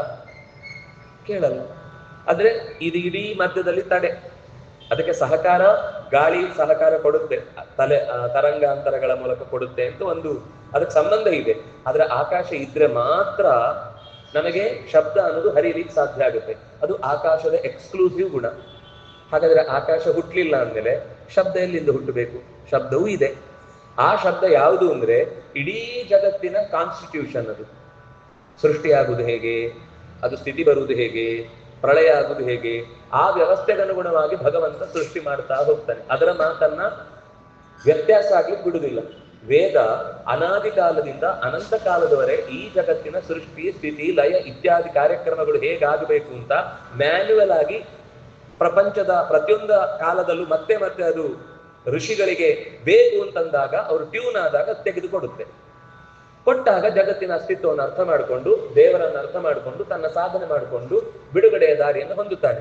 ಅಂದ್ರೆ ಆಕಾಶದ ಎಕ್ಸ್ಕ್ಲೂಸಿವ್ ಗುಣ ಶಬ್ದ. ಅದು ಯಾವುದು ಅಂದ್ರೆ ವೇದ. ಅದು ಈಗ ನಾವೀಗ ಮಾತಾಡ್ತೇವಲ್ವಾ, ಈ ಮಾತು ಕೂಡ ಆಕಾಶದಲ್ಲಿ ರೆಕಾರ್ಡ್ ಆಗುತ್ತೆ. ನನಗೆ ಅದನ್ನು ವಾಪಸ್ ಟ್ಯೂನಿಂಗ್ ಮಾಡೋ ಶಕ್ತಿ ಇದ್ರೆ ನಾನು ಆಡಿದ ಮಾತನ್ನ, ನಿನ್ನೆ ಆಡಿದ ಮಾತನ್ನ ಇವತ್ತು ಮತ್ತೆ ಪಡೆಯಬಹುದು. ಆದ್ರೆ ನಮ್ಗೆ ಅಷ್ಟು ಟ್ಯೂನಿಂಗ್ ಸಾಮರ್ಥ್ಯ ಬರಬೇಕಷ್ಟೇ. ಹಾಗೆ ವೇದ ಯಾಕೆ ಅದು ರೆಕಾರ್ಡ್ ಆಗುತ್ತೆ ಅಂದ್ರೆ ಆಕಾಶಕ್ಕೆ ಶಬ್ದವನ್ನು ಇಟ್ಟುಕೊಳ್ಳುವ ಶಕ್ತಿ ಇದೆ. ಯಾಕೆಂದ್ರೆ ಈಗಾಗಲೇ ಅದರಲ್ಲಿ ವೇದದಂತಹ ಅಪೂರ್ವವಾದ ಶಕ್ತಿ ಇದು ಅಭ್ಯಾಸ ಇದೆ. ಆದ್ರಿಂದ ನಮ್ಮ ಮಾತು ಕೂಡ ರೆಕಾರ್ಡ್ ಆಗುತ್ತೆ. ಆದ್ರೆ ನಮ್ಮ ಮಾತಿಗೆ ಹುಟ್ಟಿದೆ, ವೇದದ ಮಾತಿಗೆ ಹುಟ್ಟಿಲ್ಲ. ಅದು ನಿರಂತರ ಆಕಾಶದ ಗುಣವಾಗಿ ಅದರ ಜೊತೆಗೆ ಇದೆ. ನೀವು ವಸ್ತುವನ್ನು ಹೀಗೆ ಎತ್ತಿದ್ರೆ ಭಾರ ಅನ್ನೋದು ಅದರ ಗುಣ ಹೇಗೋ ಹಾಗೆ ಆಕಾಶ ಅಂದ್ರೆ ಶಬ್ದ ಅನ್ನೋದು ಅದರ ಗುಣ. ಯಾರ ಮನಸ್ಸು ಭಗವಂತನ ಜೊತೆಗೆ ಮಿಂಗಲಾಗಿ ಟ್ಯೂನ್ ಆಗುತ್ತೋ ಆಗ ಆ ಮಂತ್ರದ ಅನುಸಂಧಾನ ಅವನಿಗೆ ಉಂಟಾಗುತ್ತೆ. ಇದರಿಂದ ಲೋಕದ ಸಂವಿಧಾನ ಅವನಿಗೆ ಗೊತ್ತಾಗುತ್ತೆ. ಲೋಕ ಹೇಗ್ ನಡಿಬೇಕು, ಯಾರಿಂದ ಸೃಷ್ಟಿಯಾಗುತ್ತೆ, ಯಾರು ಅವನ ಪರವಾಗಿ ಕೆಲಸ ಮಾಡುವವರು, ಯಾರು ಅಸುರರು, ಯಾರು ದೈವಿ ಸಂಪತ್ತುಳ್ಳವರು, ಯಾರು ಈ ಜಗತ್ತಿನ ಪ್ರಕೃತಿಯ ಭಾಗವಾಗಿಯೇ ನಡೀತಾರೆ, ಅಲ್ಲಿ ಸತ್ವರ ತಮಸ್ಸುಗಳು ಹೇಗಿವೆ, ಇದೆಲ್ಲ ಗೊತ್ತಾಗ್ಲಿಕ್ಕೆ ನಮಗೆ ವೇದವೇ ಋಷಿಗಳ ಮೂಲಕ ಮಂತ್ರದ ಮೂಲಕ ಅದು ಹೊರ ತೆಗೆದುಕೊಡುತ್ತೆ. ಹಾಗಾದ್ರೆ ಪುರುಷನಿಂದ ನಿರ್ಮಿತವಲ್ಲದ ನಿತ್ಯವಾದ ಆಕಾಶದಲ್ಲಿಯೇ ನಿತ್ಯವಾಗಿ ಇರುವ ಶಬ್ದವಾದ್ರಿಂದ ಅದಕ್ಕೆ ವೇದ ಅಂತ ಹೆಸರು. ವೇದವೇ ತನ್ನ ಬಗ್ಗೆ ಹೇಳ್ಕೊಳ್ಳುತ್ತೆ. ಏನು ಅಂತ? ವಾಚಾ ವಿರೂಪ ನಿತ್ಯಯ. ನಾನು ಎಲ್ಲೂ ಹುಟ್ಟಿಲ್ಲ, ಯಾರಿಂದನೂ ಹುಟ್ಟಿಲ್ಲ, ನಾನು ನಿತ್ಯವಾದ ಪದಗಳ ಸಮೂಹ. ಎಷ್ಟು ವಿಚಿತ್ರ ಅಂದ್ರೆ ಅದರ ಸ್ವರಾಕ್ಷರಗಳು ವ್ಯತ್ಯಾಸ ಆಗುದಿಲ್ಲ. ಅಗ್ನಿಮೀಳೆ ಪುರೋಹಿತಂ ಅಂತಿದೆಯಲ್ವಾ, ನನಗೆ ಯಾಕೋ ಅಗ್ನಿಮೀಳೆ ಚೆನ್ನಾಗಿಲ್ಲ, ನಾನು ವಕ್ನಿ ಅಂತ ಶಬ್ದ ಚೆನ್ನಾಗಿದೆ, ವಕ್ನಿಮೀಳೆ ಪುರೋಹಿತಂ ಅಂತ ಹೇಳ್ತೇನೆ ಅಂದ್ರೆ ಯಾರು ಒಪ್ಪಲ್ಲ. ಯಾವ ಕಾಲದಲ್ಲೂ ಅಲ್ಲ, ನಾನು ಪ್ರಿಂಟ್ ಮಾಡಿ ಹಾಕ್ಸ್ತೇನೆ ಅಂದ್ರೆ ಯಾರೋ ನೋಡಿದವನು ಅದನ್ನು ಕಿತ್ತು ಹಾಕ್ತಾನೆ, ಇನ್ನು ಯಾರೋ ತಲೆಕೆಟ್ಟವನೇನೋ ಮಾಡಿಟ್ಟಿದ್ದಾನೆ ಅಂತ. ವೇದದ ಸಾಲು ಸಮೂಹ ಸ್ವರಗಳು ಸಹಿತ ವ್ಯತ್ಯಾಸ ಆಗದಂತೆ ಎಷ್ಟು ಕಾಲದಿಂದ, ನಮ್ಗೆ ಬುದ್ಧಿ ಬಂದಂದಿನಿಂದ ಹಿಡಿದು ನೋಡಿದ್ರೆ 2500, 4000, 6000 ವರ್ಷದ ಹಿಂದಿನಿಂದ ಅದೇ ಕ್ರಮದಲ್ಲಿ ವೇದ ಉಳ್ಕೊಂಡು ಬಂದಿದೆ ಅಂದ್ರೆ ನಾವ್ಯಾರೋ ಮರ್ತ್ರೆ ವೇದ ಕ್ಲಾಸ್ ಇಲ್ಲ. ಮತ್ತೆ ವೇದ ಯಾರೋ ಒಬ್ಬ ಜ್ಞಾನಿಯಿಂದ ಮತ್ತೆ ಲೋಕಕ್ಕೆ ರಿವೀಲ್ ಆಗುತ್ತೆ, ಈ ಪ್ರಪಂಚದ ಸತ್ಯವನ್ನ ಹೇಳುತ್ತೆ, ಈ ಪರಮಾತ್ಮನ ತತ್ವವನ್ನು ಅದು ಮತ್ತೆ ವಿಷದಪಡಿಸುತ್ತೆ. ಅದಕ್ಕೆ ಅದೇ ಕೆಲಸ. ಅದು ಭಗವಂತ ಆ ವ್ಯವಸ್ಥೆಯಲ್ಲಿ ಯಾರಿಗೆ ಬೇಕೋ, ಯಾವಾಗ ಬೇಕೋ, ಹೇಗೆ ಬೇಕೋ ಅದನ್ನು ಮತ್ತೆ ಜಗತ್ತಿಗೆ ತಂದು ಕೊಡ್ತಾ ಹೋಗ್ತಾನೆ. ಆದ್ರೆ ನಾವು ಈಗ ಅದನ್ನು ಅರ್ಥ ಮಾಡಿಕೊಳ್ಳುವ ಪ್ರಯತ್ನ ಮಾಡಿದ್ರೆ ವೇದ ಅನ್ನೋದು ಅಪೌರುಷೇಯ ಅಂತ. ಅದರ ಬಗ್ಗೆ ನೀವು ಎಷ್ಟು ಚಿಂತಿಸಿದ್ರು ಅದು ಒಳಗಿನಿಂದ ಮತ್ತೆ ಮತ್ತೆ ಮನನ ಮಾಡಿದಾಗ ಮಾತ್ರ ದೃಢ ಆಗುತ್ತೆ. ಬರೀ ಈಗ ನಾನು ಹೇಳಿದ 4 ವಾದದ ಮಾತುಗಳಿಂದ, ತರ್ಕದ ಮಾತುಗಳಿಂದ, ಊಹೆಗಳಿಂದ ಅದನ್ನ ಸ್ಥಿರ ಮಾಡ್ಕೊಳ್ಳೋದು ಕಷ್ಟ. ಇರಬಹುದು, ಸರಿ ಇದೆ ವಾದ, ನಮ್ಗೆ ಅರ್ಥ ಆಗ್ಬೇಕು ಅಂದ್ರೆ ನಾವು ಮತ್ತೆ ಮನನ ಮಾಡಬೇಕು. ನಾನು ಹೇಳಿದ ಮಾತುಗಳಿಂದ ಅಷ್ಟರಿಂದಲೇನೆ. ಯಾಕೆಂದ್ರೆ ಆಚಾರ್ಯರೇ ವಿಷ್ಣು ತತ್ವ ನಿರ್ಣಯದಲ್ಲಿ ನಾವು ವೇದ ಅನ್ನುವ ಒಂದು ಪದಾರ್ಥ ಅಪೌರುಷೇಯ, ಅದು ಯಾರಿಂದಲೂ ರಚಿತ ಅಲ್ವಾ ಅನ್ನುವ ವಿಷಯವನ್ನ ಸಂಭಾವಿತ, ಸಾಧ್ಯ ಇದೆ ಅಂತ ನಿಮಗೆ ಅರ್ಥ ಮಾಡಿಸ್ಬೋದು ಹೊರತು ಅದು ಸಿದ್ಧ ಅಂತ ನಿಮ್ಮ ತಲೆ ಒಳಕ್ಕಂತೂ ಇರ್ಲಿಕ್ಕಾಗಲ್ಲ. ನಿಮ್ಗೆ ಅನುಭವಕ್ಕೆ ಬಂದ ಮೇಲೆ ಅವರಿಗೆ ನಿಶ್ಚಯ ಆಗುತ್ತೆ, ಕರೆಕ್ಟ್ ಅವ್ರು ಹೇಳಿದ ಮಾತು. ಯಾಕೆಂದ್ರೆ ಕೆಲವೆಲ್ಲ ವಿಷಯ ಹೇಳ್ತಾರೆ, ಎಲ್ಲೋ ದಾರಿಯಲ್ಲಿ ಏನು ಆಕ್ಸಿಡೆಂಟ್ ಆಯ್ತು, ಬಿದ್ದಿದೆ ಅಲ್ಲಿ, ನಮ್ಗೆ ಹೇಳಿದಾಗ ಹೂ ಅಂತೀವಿ, ಆದ್ರೂ ಆ ದಾರಿಯಲ್ಲಿ ಹೋಗುವಾಗ ಮತ್ತೊಂದ್ಸಲ ಒಂಚೂರು ಚಿಣಿಕಿ, ಕರೆಕ್ಟ್ ಅವ್ರು ಹೇಳಿದ್ರು ಅಂತ ಆಮೇಲೆ ನಿಶ್ಚಯ ಹೇಗಾಗುತ್ತೋ, ಅವ್ರು ಹೇಳಿದವರು ಪ್ರಾಮಾಣಿಕರೇ, ಅವ್ರ ಬಗ್ಗೆ ವಿಶ್ವಾಸ ಇತ್ತು, ಆದ್ರೂ ಹೋಗುವಾಗ ಒಂದ್ ಸರ್ತಿ ಕನ್ಫರ್ಮೇಶನ್, ಅಲ್ಲಿ ತನಕ ಅದು ಇನ್ಫಾರ್ಮೇಶನ್, ಅಲ್ಲಿಗೆ ಹೋದ್ಮೇಲೆ ಕರೆಕ್ಟ್ ಅವ್ರು ಹೇಳಿದ ಇದೇ ಜಾಗದಲ್ಲಿ ಯಾರೋ ಬಿದ್ದಿದ್ದಾರೆ. ಕೆಲವೊಂದ್ಸಲ ಏನಾಗುತ್ತೆ, ಉಲ್ಟಾ ಇರುತ್ತೆ, ಹಾಗೆ ಇರುವುದಿಲ್ಲ, ಅಲ್ಲಿ ಯಾರೋ ತಾಗಿ ಸುಮ್ಮನೆ ಗಲಾಟೆ ಮಾಡಿರ್ತಾರೆ, ಹಾಗೆ ಏನೋ ದೊಡ್ಡದಾಗಿ ಗಲಾಟೆ ಆಗಲಿ, ಯಾರೋ ಒಬ್ಬ ಪ್ರಾಣ ಕಳ್ಕೊಂಡು ಬಿಟ್ಟ ಅಂತ ಏನೋ ರೆಕ್ಕೆ ಪುಕ್ಕ ಎಲ್ಲ ಸಿಕ್ಕಿಸಿ ಇಷ್ಟು ಉದ್ದ ಸುದ್ದಿ ಮಾಡ್ತಾರೆ. ಅಲ್ಲಿ ನೋಡಿದ್ರೆ ಇಲ್ಲರಿ ಸುಮ್ಮನೆ ಯಾರೋ ಜಗಳ ಆಡಿ ಹೋದವರು ಗಲಾಟೆ ಮಾಡ್ಕೊಂಡು ಕೂತಿದ್ದಾರೆ ಅಷ್ಟೇ. ಅಂದ್ರೆ ಕೆಲವೊಂದ್ ಸರ್ತಿ ಅದು ಸುಳ್ಳು ಆಗುತ್ತೆ. ಆ ಕಾರಣಕ್ಕಾಗಿ ವೇದಗಳು ನಮ್ಮ ಅನುಭವಕ್ಕೆ ಬಂದಾಗಲೇ ಅದನ್ನ ನಾವು ಪೂರ್ಣವಾಗಿ ಅಪೌರುಷೇಯ ಅಂತ ಹೇಳ್ಬೋದು. ಆದ್ರೆ ಆಚಾರ್ಯರು ಯಾವುದನ್ನು ಸುಮ್ನೆ ನಂಬುವವರಲ್ಲ. ಆದ್ರಿಂದ ಆಚಾರ್ಯರು ಅದನ್ನು ನಮಗೆ ಅಪೌರುಷೇಯ ಅಂತ ಗಟ್ಟಿ ಮಾಡಿ ಹೇಳಿದ್ರಿಂದ ಅವ್ರ ಮೇಲೆ ನಂಬಿಕೆ ಇದ್ದದ್ರಿಂದ ನಮ್ಗೀಗ ಇಲ್ಲ ಅಪೌರುಷೇಯ. ಯಾಕೆಂದ್ರೆ ಉಳಿದ ಎಲ್ಲರೂ ಕೂಡ ಅಪೌರುಷೇಯ ಅಂತ ಹೇಳಿದ್ರು, ಯಾರು ವೇದ ಒಪ್ಪುವವರು. ಆದ್ರೆ ಏನು ಅದಕ್ಕೆ ಸಮರ್ಥನೆಗೆ ಬೇಕಾದ ಪಾಯಿಂಟ್ಸ್ ಗಳನ್ನೇ ಕೊಡ್ಲಿಲ್ಲ. ಆದ್ರೆ ಆಚಾರ್ಯರು ಅದಕ್ಕೆ ಪರ್ಫೆಕ್ಟ್ ಆಗಿ, ನೀವು ಅದಕ್ಕೆ ವಿಷ್ಣು ತತ್ವ ನಿರ್ಣಯದ ಸಾರ ಅಂತ ನಮ್ಮ ವಿಶ್ವೇಶತೀರ್ಥ ಗುರುಗಳು ಬಹಳ ಸುಂದರವಾಗಿ ಈ ಭಾಗಗಳನ್ನೆಲ್ಲ ಕ್ರಮವಾಗಿ ಬಿಡಿಸ್ಕೊಂಡು, ಅಂದ್ರೆ ಲೌಕಿಕವಾದ ಉದಾಹರಣೆ ಕೊಟ್ಟುಕೊಂಡು ವಿವರಣೆ ಕೊಟ್ಟಿದ್ದಾರೆ. ನೀವೊಂದು 2-3 ಸರ್ತಿ ಓದಿದ್ರೆ ನಿಮ್ಗೆ ನಾನು ಹೇಳಿದ ಮಾತುಗಳ ಜೊತೆಗೆ ಈಗ ಅದು ಸೇರಿದ್ರೆ ಇನ್ನು ಹೆಚ್ಚು ದೃಢ ಆಗುತ್ತೆ. ಅಂದ್ರೆ ನಮ್ಗೆ ಏನೇ ಮಾಡಿದ್ರು ಕೇಳುವುದು ಒಂದು ಕಡೆಯಿಂದ ಸಪೋರ್ಟ್ ಮಾಡುತ್ತೆ, ಇನ್ನೊಂದು ಕಡೆಯಿಂದ ಓದುವುದು ನಾವು ಸ್ವಲ್ಪ ಅಭ್ಯಾಸ ಮಾಡಿದಾಗ, ಅದು ಎರಡು ಜೊತೆ ಆದಾಗ ಏನೇ ಹೇಳಿದ್ರು ನನ್ನ ವ್ಯಕ್ತಿಗತವಾದ ಅನುಭವ ಬಂದಾಗಲೇ ಅದು ಹೆಚ್ಚು ನನಗೆ ದೃಢ ಆಗುತ್ತೆ. ಹೀಗೆ ವೇದ ಅಂತನ್ನುವಂಥದ್ದು ಅಪೌರುಷೇಯ ಅನ್ನುವ ಅಂಶವನ್ನ, ಅದಕ್ಕೆ 2-3 ಕಾರಣ. ಅವತ್ತಿನಿಂದ ಇವತ್ತಿನ ತನಕ ಅದರ ಸ್ವರ, ಶಬ್ದ, ಸ್ಥಾನ, ಋಷಿ ಯಾವುದು ವ್ಯತ್ಯಾಸ ಆಗಲ್ಲ, ಅವತ್ತು ಹೇಗಿದೆಯೋ ಹಾಗೇ ಇದೆ. ಎರಡನೇದು, ಯಾರೇ ಕಂಡ ಋಷಿಗಳು ಕೂಡ ನನ್ನಕ್ಕಿಂತ ಹಿಂದೆ ಕಂಡವರು ಇದೇ ತರ ಸಾಲು. ಕೆಲವೊಂದು ಸತ್ಯ ಪಾಠಾಂತರ ಇರುತ್ತೆ. ಅದು ಪಾಠಾಂತರ ಏನು ಅಂದ್ರೆ ಶಾಖಾಂತರದಿಂದ ಪಾಠಾಂತರ. ಅದೇ ಶಾಖೆಯಲ್ಲಿ ಮತ್ತೊಮ್ಮೆ ಅದೇ ಮಂತ್ರ ಉಲ್ಟ ಬರುವುದಿಲ್ಲ. ಅವನು ಇನ್ನೊಂದು ಶಾಖೆ ಇರುತ್ತೆ, ಆ ಇನ್ನೊಂದು ಶಾಖೆಯಲ್ಲಿ ಅದೇ ಮಂತ್ರ ಈಶಾವಾಸ್ಯಮಿದಂ ಸರ್ವಂ ಅಂತ ಮಂತ್ರ ಇದ್ರೆ ಅದು ಭಾಗವತದಲ್ಲಿ ಬರುವಾಗ ಆತ್ಮಾವಾಸ್ಯಮಿದಂ ಸರ್ವಂ ಅಂತ ಇದೆ. ಯಾಕೆ ಬಂತು ಅಂದ್ರೆ ಆ ಈಶಾವಾಸ್ಯಂ ಅನ್ನೋದಕ್ಕೆ ಭಾಗವತ ವ್ಯಾಖ್ಯಾನ ಮಾಡಿದ್ದು. ಈಶಾ ಅಂದ್ರೆ ಯಾರು? ಈಶಾ ಅಲ್ಲ. ಈಶಾ ಅಂದ್ರೆ ನಾವು ಯಾರು ಶಿವ ಅಂತ ಅನ್ಕೊಂಡ್ರೆ ಅವನಲ್ಲ. ಆತ್ಮ, ಆತ್ಮಶ್ಚೇ ನ ಗೌಣ ಶಬ್ದ, ಆ ಗೌಣಶ್ಚೇನ್ನ ಆತ್ಮ ಶಬ್ದ ಅನ್ನುವ ಸೂತ್ರದಲ್ಲಿ ಹೇಳಿದ ಹಾಗೆ ಅಂತರ್ಯಾಮಿಯಾದ ಭಗವಂತನನ್ನು ಹೇಳಿದ್ದರು ಹೊರತು ಯಾರೋ ಒಬ್ಬ ದೇವತೆಯನ್ನ ಹೇಳಿದ್ದಲ್ಲ. ಇಡೀ ಜಗತ್ತು ಅನ್ನೋದು ಭಗವಂತನಿಂದ ವ್ಯಾಪ್ತವಾದದ್ದು ಅಂತ ತಿಳಿಸ್ಲಿಕ್ಕೆ ಕೆಲವೊಂದು ಸರ್ತಿ ಅದೇ ಮಂತ್ರಗಳು ಇನ್ನೊಂದು ಶಬ್ದವನ್ನ ಹಾಕಿ ಆ ಮಂತ್ರವನ್ನ ಮತ್ತೊಮ್ಮೆ ಪ್ರಸ್ತುತಪಡಿಸುತ್ತೆ. ಯಾಕೆಂದ್ರೆ ಕೆಲವೊಮ್ಮೆ ತನಗೆ ತಾನೇ ವ್ಯಾಖ್ಯಾನ ಮಾಡುತ್ತೆ, ನಮ್ಗೆ ಅರ್ಥ ಆಗುದಿಲ್ಲ ಅಂತ. ಅದಕ್ಕೂ ಪಾಪ ಕಾಳಜಿ ಕೆಲವು ಸಂದರ್ಭದಲ್ಲಿ. ನಮ್ಗೆ ಅಷ್ಟು ಹೇಳಿದ ಮೇಲೂ ಅರ್ಥ ಆಗಿಲ್ಲ, ಬೇರೆ ಪ್ರಶ್ನೆ. ಆದ್ರೆ ಆಚಾರ್ಯರು ವೇದವ್ಯಾಸರು ಏನ್ ಮಾಡಿದ್ರು ಅಂದ್ರೆ ಸಮಗ್ರ ವೇದಗಳ ರಾಶಿ. ಈಗ ವೇದ ಒಂದು ಹಂತಕ್ಕೆ ಒಪ್ಪಿಕೊಳ್ಳೋಣ, ವೇದ ಅನ್ನೋದು ಅಪೌರುಷೇಯ, ಅದು ಧರ್ಮಾಧರ್ಮಗಳ ವಿವೇಚನೆಗೋಸ್ಕರ ಬೇಕು. ಅದು ಪರಮಾತ್ಮನನ್ನು ಮತ್ತು ಜಗತ್ತಿನ ವಿಷಯವನ್ನು ನಮಗೆ ನಿರೂಪಣೆ ಮಾಡುತ್ತೆ. ಅದು ಎಷ್ಟಿದೆ ಅಂದ್ರೆ ಅನಂತಾವೈ ವೇದ, ರಾಶಿ ಇದೆ ರೀ. ಎಲ್ಲಿ ತಲೆ ಹಾಕಿದ್ರು ವೇದವೇ ತಲೆಗೆ ಹೊಡೆಯುತ್ತೆ. ನಮ್ಗೆ ತಾಗಿದ್ ಗೊತ್ತಾಗಲ್ಲ ಅಷ್ಟೇ ಬಿಟ್ರೆ, ನಮ್ಗೆ ಆಕಾಶದಲ್ಲಿ ಎಲ್ಲಿ ಓಡಾಡ್ತೀವಲ್ಲ ಎಲ್ಲಾ ಕಡೆಗೂ ವೇದವೇ ತಾಗುತ್ತೆ ತಲೆಗೆ. ಆದ್ರೆ ವೇದ ತಾಗಿದೆ ನಮ್ಮ ತಲೆಗೆ ತಾಗಲ್ಲ ಅಷ್ಟೇ. ಅದಕ್ಕೆ ವೇದವ್ಯಾಸರು ಏನ್ ಮಾಡಿದ್ರು ಅಂದ್ರೆ ಅದನ್ನ ವಿಭಾಗ ಮಾಡಿದ್ರು. ಯಾವುದು ಪದ್ಯ ರೂಪದಲ್ಲಿದೆಯೋ ಅದನ್ನೆಲ್ಲ ಋಕ್ ಅಂತ ವಿಭಾಗ ಮಾಡಿದ್ರು. ಅರ್ಚ್ಯತೆ ಇತಿ ಋಕ್. ಇನ್ನು ಕೆಲವು ಗದ್ಯ ರೂಪದಲ್ಲಿ ಇದ್ದು, ಯಾವುದು ನಿಗದ್ಯತೆ ಇತಿ ನಿಗದ ಅಥವಾ ಯಜುಸ್, ಯಜ್ಞದ ಅಂದ್ರೆ ಯಜ್ಞದ ಕಾರ್ಯಗಳನ್ನು ನಡೆಸಲಿಕ್ಕೆ ಬೇಕಾದ ಕ್ರಮಗಳನ್ನ, ಕಾಲವನ್ನ ಸೂಚನೆ ಮಾಡ್ಲಿಕ್ಕಿರುವಂತಹ ಮಂತ್ರಗಳ ರಾಶಿ. ಇನ್ನು ಒಂದು ರೀತಿ ಹೇಳ್ಬೋದು. ಈಗ ಒಂದು ವಾಕ್ಯವನ್ನು 3 ತರ ಹೇಳ್ಬೋದು. ಒಂದು ಪದ್ಯ ರೂಪದಲ್ಲಿ ಹೇಳ್ಬೋದು, ಒಂದು ಗದ್ಯ ರೂಪದಲ್ಲಿ ಹೇಳ್ಬೋದು, ಇಲ್ಲ ಅಂದ್ರೆ ಗಾನ ರೂಪದಲ್ಲಿ ಹೇಳ್ಬೋದು. ಅದಕ್ಕಾಗಿ 3ನೇ ವಿಭಾಗ ಆಗಿದ್ದು ಗದ್ಯವೂ ಅಲ್ಲ ಪದ್ಯವೂ ಅಲ್ಲ, ಗಾನ. ಅದೇ ಸಾಮ. ಸಾಮದಲ್ಲಿಯೇ ನಾವು 7 ಸ್ವರಗಳನ್ನೇನು ಹೇಳ್ತೇವೆ ಅದು ಸಾಮ ಮಂತ್ರದಲ್ಲಿ ಇರುವುದನ್ನೇ ಅದರ ಉಪವೇದವಾಗಿ ಗಾಂಧರ್ವ ವಿದ್ಯೆ ಅಥವಾ ಸಂಗೀತ ಅಂತ ಅನ್ನೋದು ಹುಟ್ಟಿತು. ಹಾಗಾಗಿ 3ನೇ ವೇದ ಸಾಮ. ವೇದಗಳು ಎಷ್ಟು ಹಾಗಾದ್ರೆ 3 ಅಲ್ಲರಿ, 4 ಅಂತ ಕೇಳಿದ್ವಿ ನಾವು, ನೀವು ನೋಡಿದ್ರೆ 3 ಅಂತಿದ್ದೀರಲ್ವಾ. ಅಥರ್ವ ವೇದ ಅಂತ ಇನ್ನೊಂದೇನದು ಮರ್ತೋಯ್ತು ಕಾಣುತ್ತೆ. ವೇದಗಳು 3, ವೇದಗಳ ಶಾಖೆಗಳು 4. ಯಾಕೆ ವೇದ 3 ಏನು ಅಂದ್ರೆ ವೇದವನ್ನ ಹೇಳುವ ರೀತಿ 3. ಜಗತ್ತಲ್ಲಿ ಏನೇ ಮಾಡಿದ್ರು ಒಂದು ಪದ್ಯದಲ್ಲಿ ಹೇಳಬೇಕು, ಒಂದು ಗದ್ಯದಲ್ಲಿ ಹೇಳಬೇಕು, ಒಂದು ಗಾನದಲ್ಲಿ ಹೇಳಬೇಕು. ಇದು ಬಿಟ್ಟು 4ನೇ ತರ ಹೇಳಲಿಕ್ಕಿದೆಯಾ? ಇಲ್ಲ. ಹಾಗಾಗಿ ಹೇಳುವ ಶೈಲಿಯಲ್ಲಿ ವೇದಗಳು 3. ಅದಕ್ಕೆ ಋಕ್ ಯಜು ಸಾಮ ಅಂತ. ನೀವು ವೇದ ಮಂತ್ರಗಳನ್ನು ನೋಡಿದ್ರು ಅದಕ್ಕೆ ಹೆಸರು ತ್ರೈ ಅಂತ. ತ್ರೈ ಅಂದ್ರೆ 3 ಇರುವಂಥದ್ದು ಅಂತ. ತ್ರೈ ಅಂದ್ರೆ ವೇದಗಳು ಅಂತಾನೆ ಅರ್ಥ. ತ್ರೈ ಅಂದ್ರೆ 3. ಆದ್ರೆ ಭಗವಂತನಿಗೆ ಒಂದು ಮನ್ವಂತರದಲ್ಲಿ ಅಥರ್ವ ಮೊದಲ ಮಗನಾಗಿ ಹುಟ್ಟಿ ದೇವರ ಪ್ರೀತಿಯನ್ನು ಸಂಪಾದಿಸಿ ಅವನು ಒಂದು ಶಾಖೆಯನ್ನ ಕಂಡ, ವೇದದ ಶಾಖೆಯನ್ನ ಕಂಡಾಗ ಭಗವಂತ ನಿನ್ನ ಹೆಸರಿನಲ್ಲಿ ಅದು ಪ್ರಸಿದ್ಧಿಗೆ ಬರಲಿ ಅಂತ ಅಥರ್ವ ವೇದ ಅಂತ ಕರೆದ್ರು. ನಾವು ಸಾಮಾನ್ಯ ಅದನ್ನ ಅಥರ್ವಣ ವೇದ ಅಂತ ಹೇಳ್ತೇವೆ. ಅಥರ್ವಣ ವೇದ ಅಲ್ಲ, ಅದು ಅಥರ್ವ ವೇದ. ಅವನ ಶಬ್ದ ಅಥರ್ವಾ, ಅಥರ್ವಾಣವು, ಅಥರ್ವಾಣ ಅಂತ ನಕಾರಾಂತವಾದ ಶಬ್ದವಾದದಿಂದ ಹಾಗೆ ಕೇಳುತ್ತೆ. ಅಥರ್ವಣ ಉಪನಿಷತ್ ಅಲ್ಲಿ ಕರೆಕ್ಟ್ ಇದೆ. ಅದು ಅಥರ್ವದಿಂದ, ಅಥರ್ವನ ಮಂತ್ರದ ಸಾಲನ್ನ ವಿವರಿಸುವ ಮಂತ್ರಗಳಾದ್ರಿಂದಾಗಿ ಅಥರ್ವಣ ಅಂತ ಮಂತ್ರಕ್ಕೆ ಹೆಸರು ಬಂತು, ಅಥರ್ವಣ ಮಂತ್ರೋಪನಿಷತ್. ಹಾಗಾದ್ರೆ ಶಾಖೆಗಳು 4, ವೇದಗಳು 3.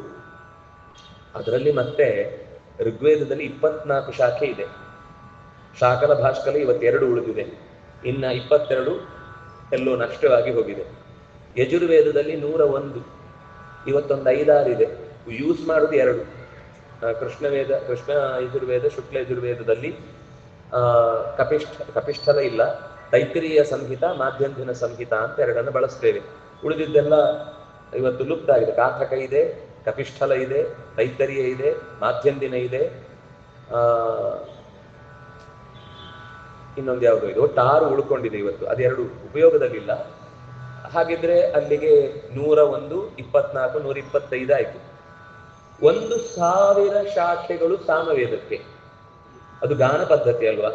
ಒಂದೊಂದು ಕಡೆ ಒಂದೊಂದು ತರ ಅದರ ಗಾನದ ವ್ಯತ್ಯಾಸ ಇರುವುದರಿಂದ ಅಷ್ಟು ಬಗೆಯ ಸಾಮಶಾಖೆಗಳಿಂದ ಮಂತ್ರಗಳು ಹಿಂದೆ ಪರಿವಾರದಿಂದ ಬೇರೆ ಬೇರೆ ಕ್ರಮದಲ್ಲಿ ಉಚ್ಚಾರಣೆಗೆ ಒಳಪಡ್ತಾ ಇತ್ತು. ಇವತ್ತದು ಮೂರಿದೆ: ಜೈಮಿನೀಯ, ರಾಣಾಯಣೀಯ ಮತ್ತು ಕೌಥುಮ ಅಂತ. ಅದರಲ್ಲಿ ರಾಣಾಯಣೀಯ ಮತ್ತು ಕೌಥುಮ ಎರಡು ಹತ್ರ ಹತ್ರ ಬಂದಿದೆ, ಅದರಲ್ಲಿ ಹೆಚ್ಚು ವ್ಯತ್ಯಾಸ ಇಲ್ಲ ಸ್ವರದಲ್ಲಿ. ಜೈಮಿನಿಯ ಮಾತ್ರ ಚೂರು ಚೇಂಜ್ ಇದೆ. ಅದು ಇವತ್ತು ಚೆನ್ನೈ, ತಮಿಳುನಾಡಿನ ಕೆಲವು ಪ್ರದೇಶಗಳಲ್ಲಿ ಉಳ್ಕೊಂಡಿದೆ. ರಾಣಾಯಣೀಯ ಸಾಮಾನ್ಯ ಇವತ್ತು ಚೂರು ಬೆಳೀತಾ ಇದೆ. ಉತ್ತರ ಭಾರತದಲ್ಲಿ ಸ್ವಲ್ಪ ಇದೆ. ಅಥರ್ವವೇದ ನಮ್ಮ ದಕ್ಷಿಣದಲ್ಲಿ ಬಹಳ ಹೆಚ್ಚು ಕಮ್ಮಿ ಇಲ್ಲ ಅಂತಾನೆ ಹೇಳಬೇಕು. ಉತ್ತರ ಭಾರತದಲ್ಲಿ ಸ್ವಲ್ಪ ಇರಬಹುದು. ಅದು ವಸ್ತುತಃ 12 ಶಾಖೆಗಳು, ಅದರಲ್ಲಿ ಒಂದು ಉಳಿದಿದೆ. ಹಾಗಾಗಿ ಒಟ್ಟು ಎಷ್ಟಾಯ್ತು ಅಂದ್ರೆ 1137 ಶಾಖೆಗಳಿವೆ. ಋಕ್ಯಜು, ಸಾಮ, ಅಥರ್ವ ಸೇರಿ 24, 12, 101, 1137. ಅದರಲ್ಲಿ ಎಲ್ಲ ಸೇರಿ ಆಚೀಚೆ 2, 6, 7, 8, 9, 10, 11, 13, 12 ಅಷ್ಟೇ ಉಳಿದಿದ್ದು. 12 ವಿಭಾಗ ಇದೆ. 12ಅನ್ನು 1 + 2 ಕೂಡಿಸಿದ್ರೆ 3. ಮತ್ತೆ 1137 3. 1100 ಅಂದ್ರೆ 2 ಆಯ್ತು. 3 ಅಂತಂದ್ರೆ 2 3 5 ಆಯ್ತು. 7 12 ಆಯ್ತು. 3. ಎಲ್ಲಿ ಎಷ್ಟು ಕೂಡಿಸಿದ್ರು ವೇದಗಳು 3. ಶಾಖೆ 4ನೇದಾಯ್ತು. ಸರಿ, ಶಾಖೆ ಒಟ್ಟು 1137. ನಮ್ಗೆ ಇದಿಷ್ಟು ತಲೆಯಲ್ಲಿ. ಈ ಮಂತ್ರಗಳಲ್ಲಿ ಜಗತ್ತಿನ ಮತ್ತು ಪ್ರಪಂಚದ ಸಂಗತಿಗಳು, ಸಂಬಂಧಗಳು ಅತ್ಯಂತ ಚೆನ್ನಾಗಿ ನಿರೂಪಿಸಲ್ಪಟ್ಟದ್ದು ಆಯಾ ಕಾಲದಲ್ಲಿ ಋಷಿಗಳ ದರ್ಶನದಿಂದ. ಆದ್ರೆ ಅದು ನಮಗೆ ಅರ್ಥ ಮಾಡಿಕೊಳ್ಳಿಕ್ಕೆ ಅಷ್ಟು ಸುಲಭ ಇಲ್ಲ. ಯಾಕಂದ್ರೆ ಒಂದೊಂದು ಕಡೆ ಒಂದೊಂದು ಮಂತ್ರ ಹುಡುಕ್ಬೇಕಲ್ಲ. ಅದು ನೀಟಾಗಿ ವೇದವ್ಯಾಸರು ವಿಭಾಗ ಮಾಡಿದ್ರು. ಎಲ್ಲೆಲ್ಲೋ ಇದ್ದದನ್ನ 3 ಕ್ರಮದಲ್ಲಿ ಬಿಡಿಸಿಕೊಟ್ರು. ನೀವು ಕಷ್ಟಪಡ್ತೀರಿ ಅಂತ ಮತ್ತೆ 12 ವಿಭಾಗ ಮಾಡಿದ್ರೆ 24. ನೀವು ನಿಮ್ಮಿಂದಾದ್ರೂ ಉಳಿಸ್ಕೊಳ್ರಪ್ಪ. ನಾವು ಗೋತ್ರೋಚ್ಚಾರಣೆ ಮಾಡುವಾಗ ಒಂದು ಹೇಳಿಕ್ಕಿದೆ, ಅದು ಕೊನೆಗೆ ಈ ಯಾವ ಗೋತ್ರ ಅಂತ ಅವರಿಗೂ ತಲೆಗೆ ಹೋಗಲ್ಲ. ಅದರಲ್ಲಿ ಪ್ರವರ ಹೇಳಬೇಕು, 3 ತ್ರಾರ್ಷಯ ಆದ್ರೆ 3 ಋಷಿಗಳ ಹೆಸರು, ಪಂಚಾರ್ಷಯ ಆದ್ರೆ 5 ಋಷಿಗಳ ಹೆಸರು, ಸಪ್ತಾರ್ಷಯ ಆದ್ರೆ 7 ಋಷಿಗಳ ಹೆಸರು. ಇದನ್ನು ಹೇಳಿಕೊಂಡು ಇಂತಹ ಸೂತ್ರ.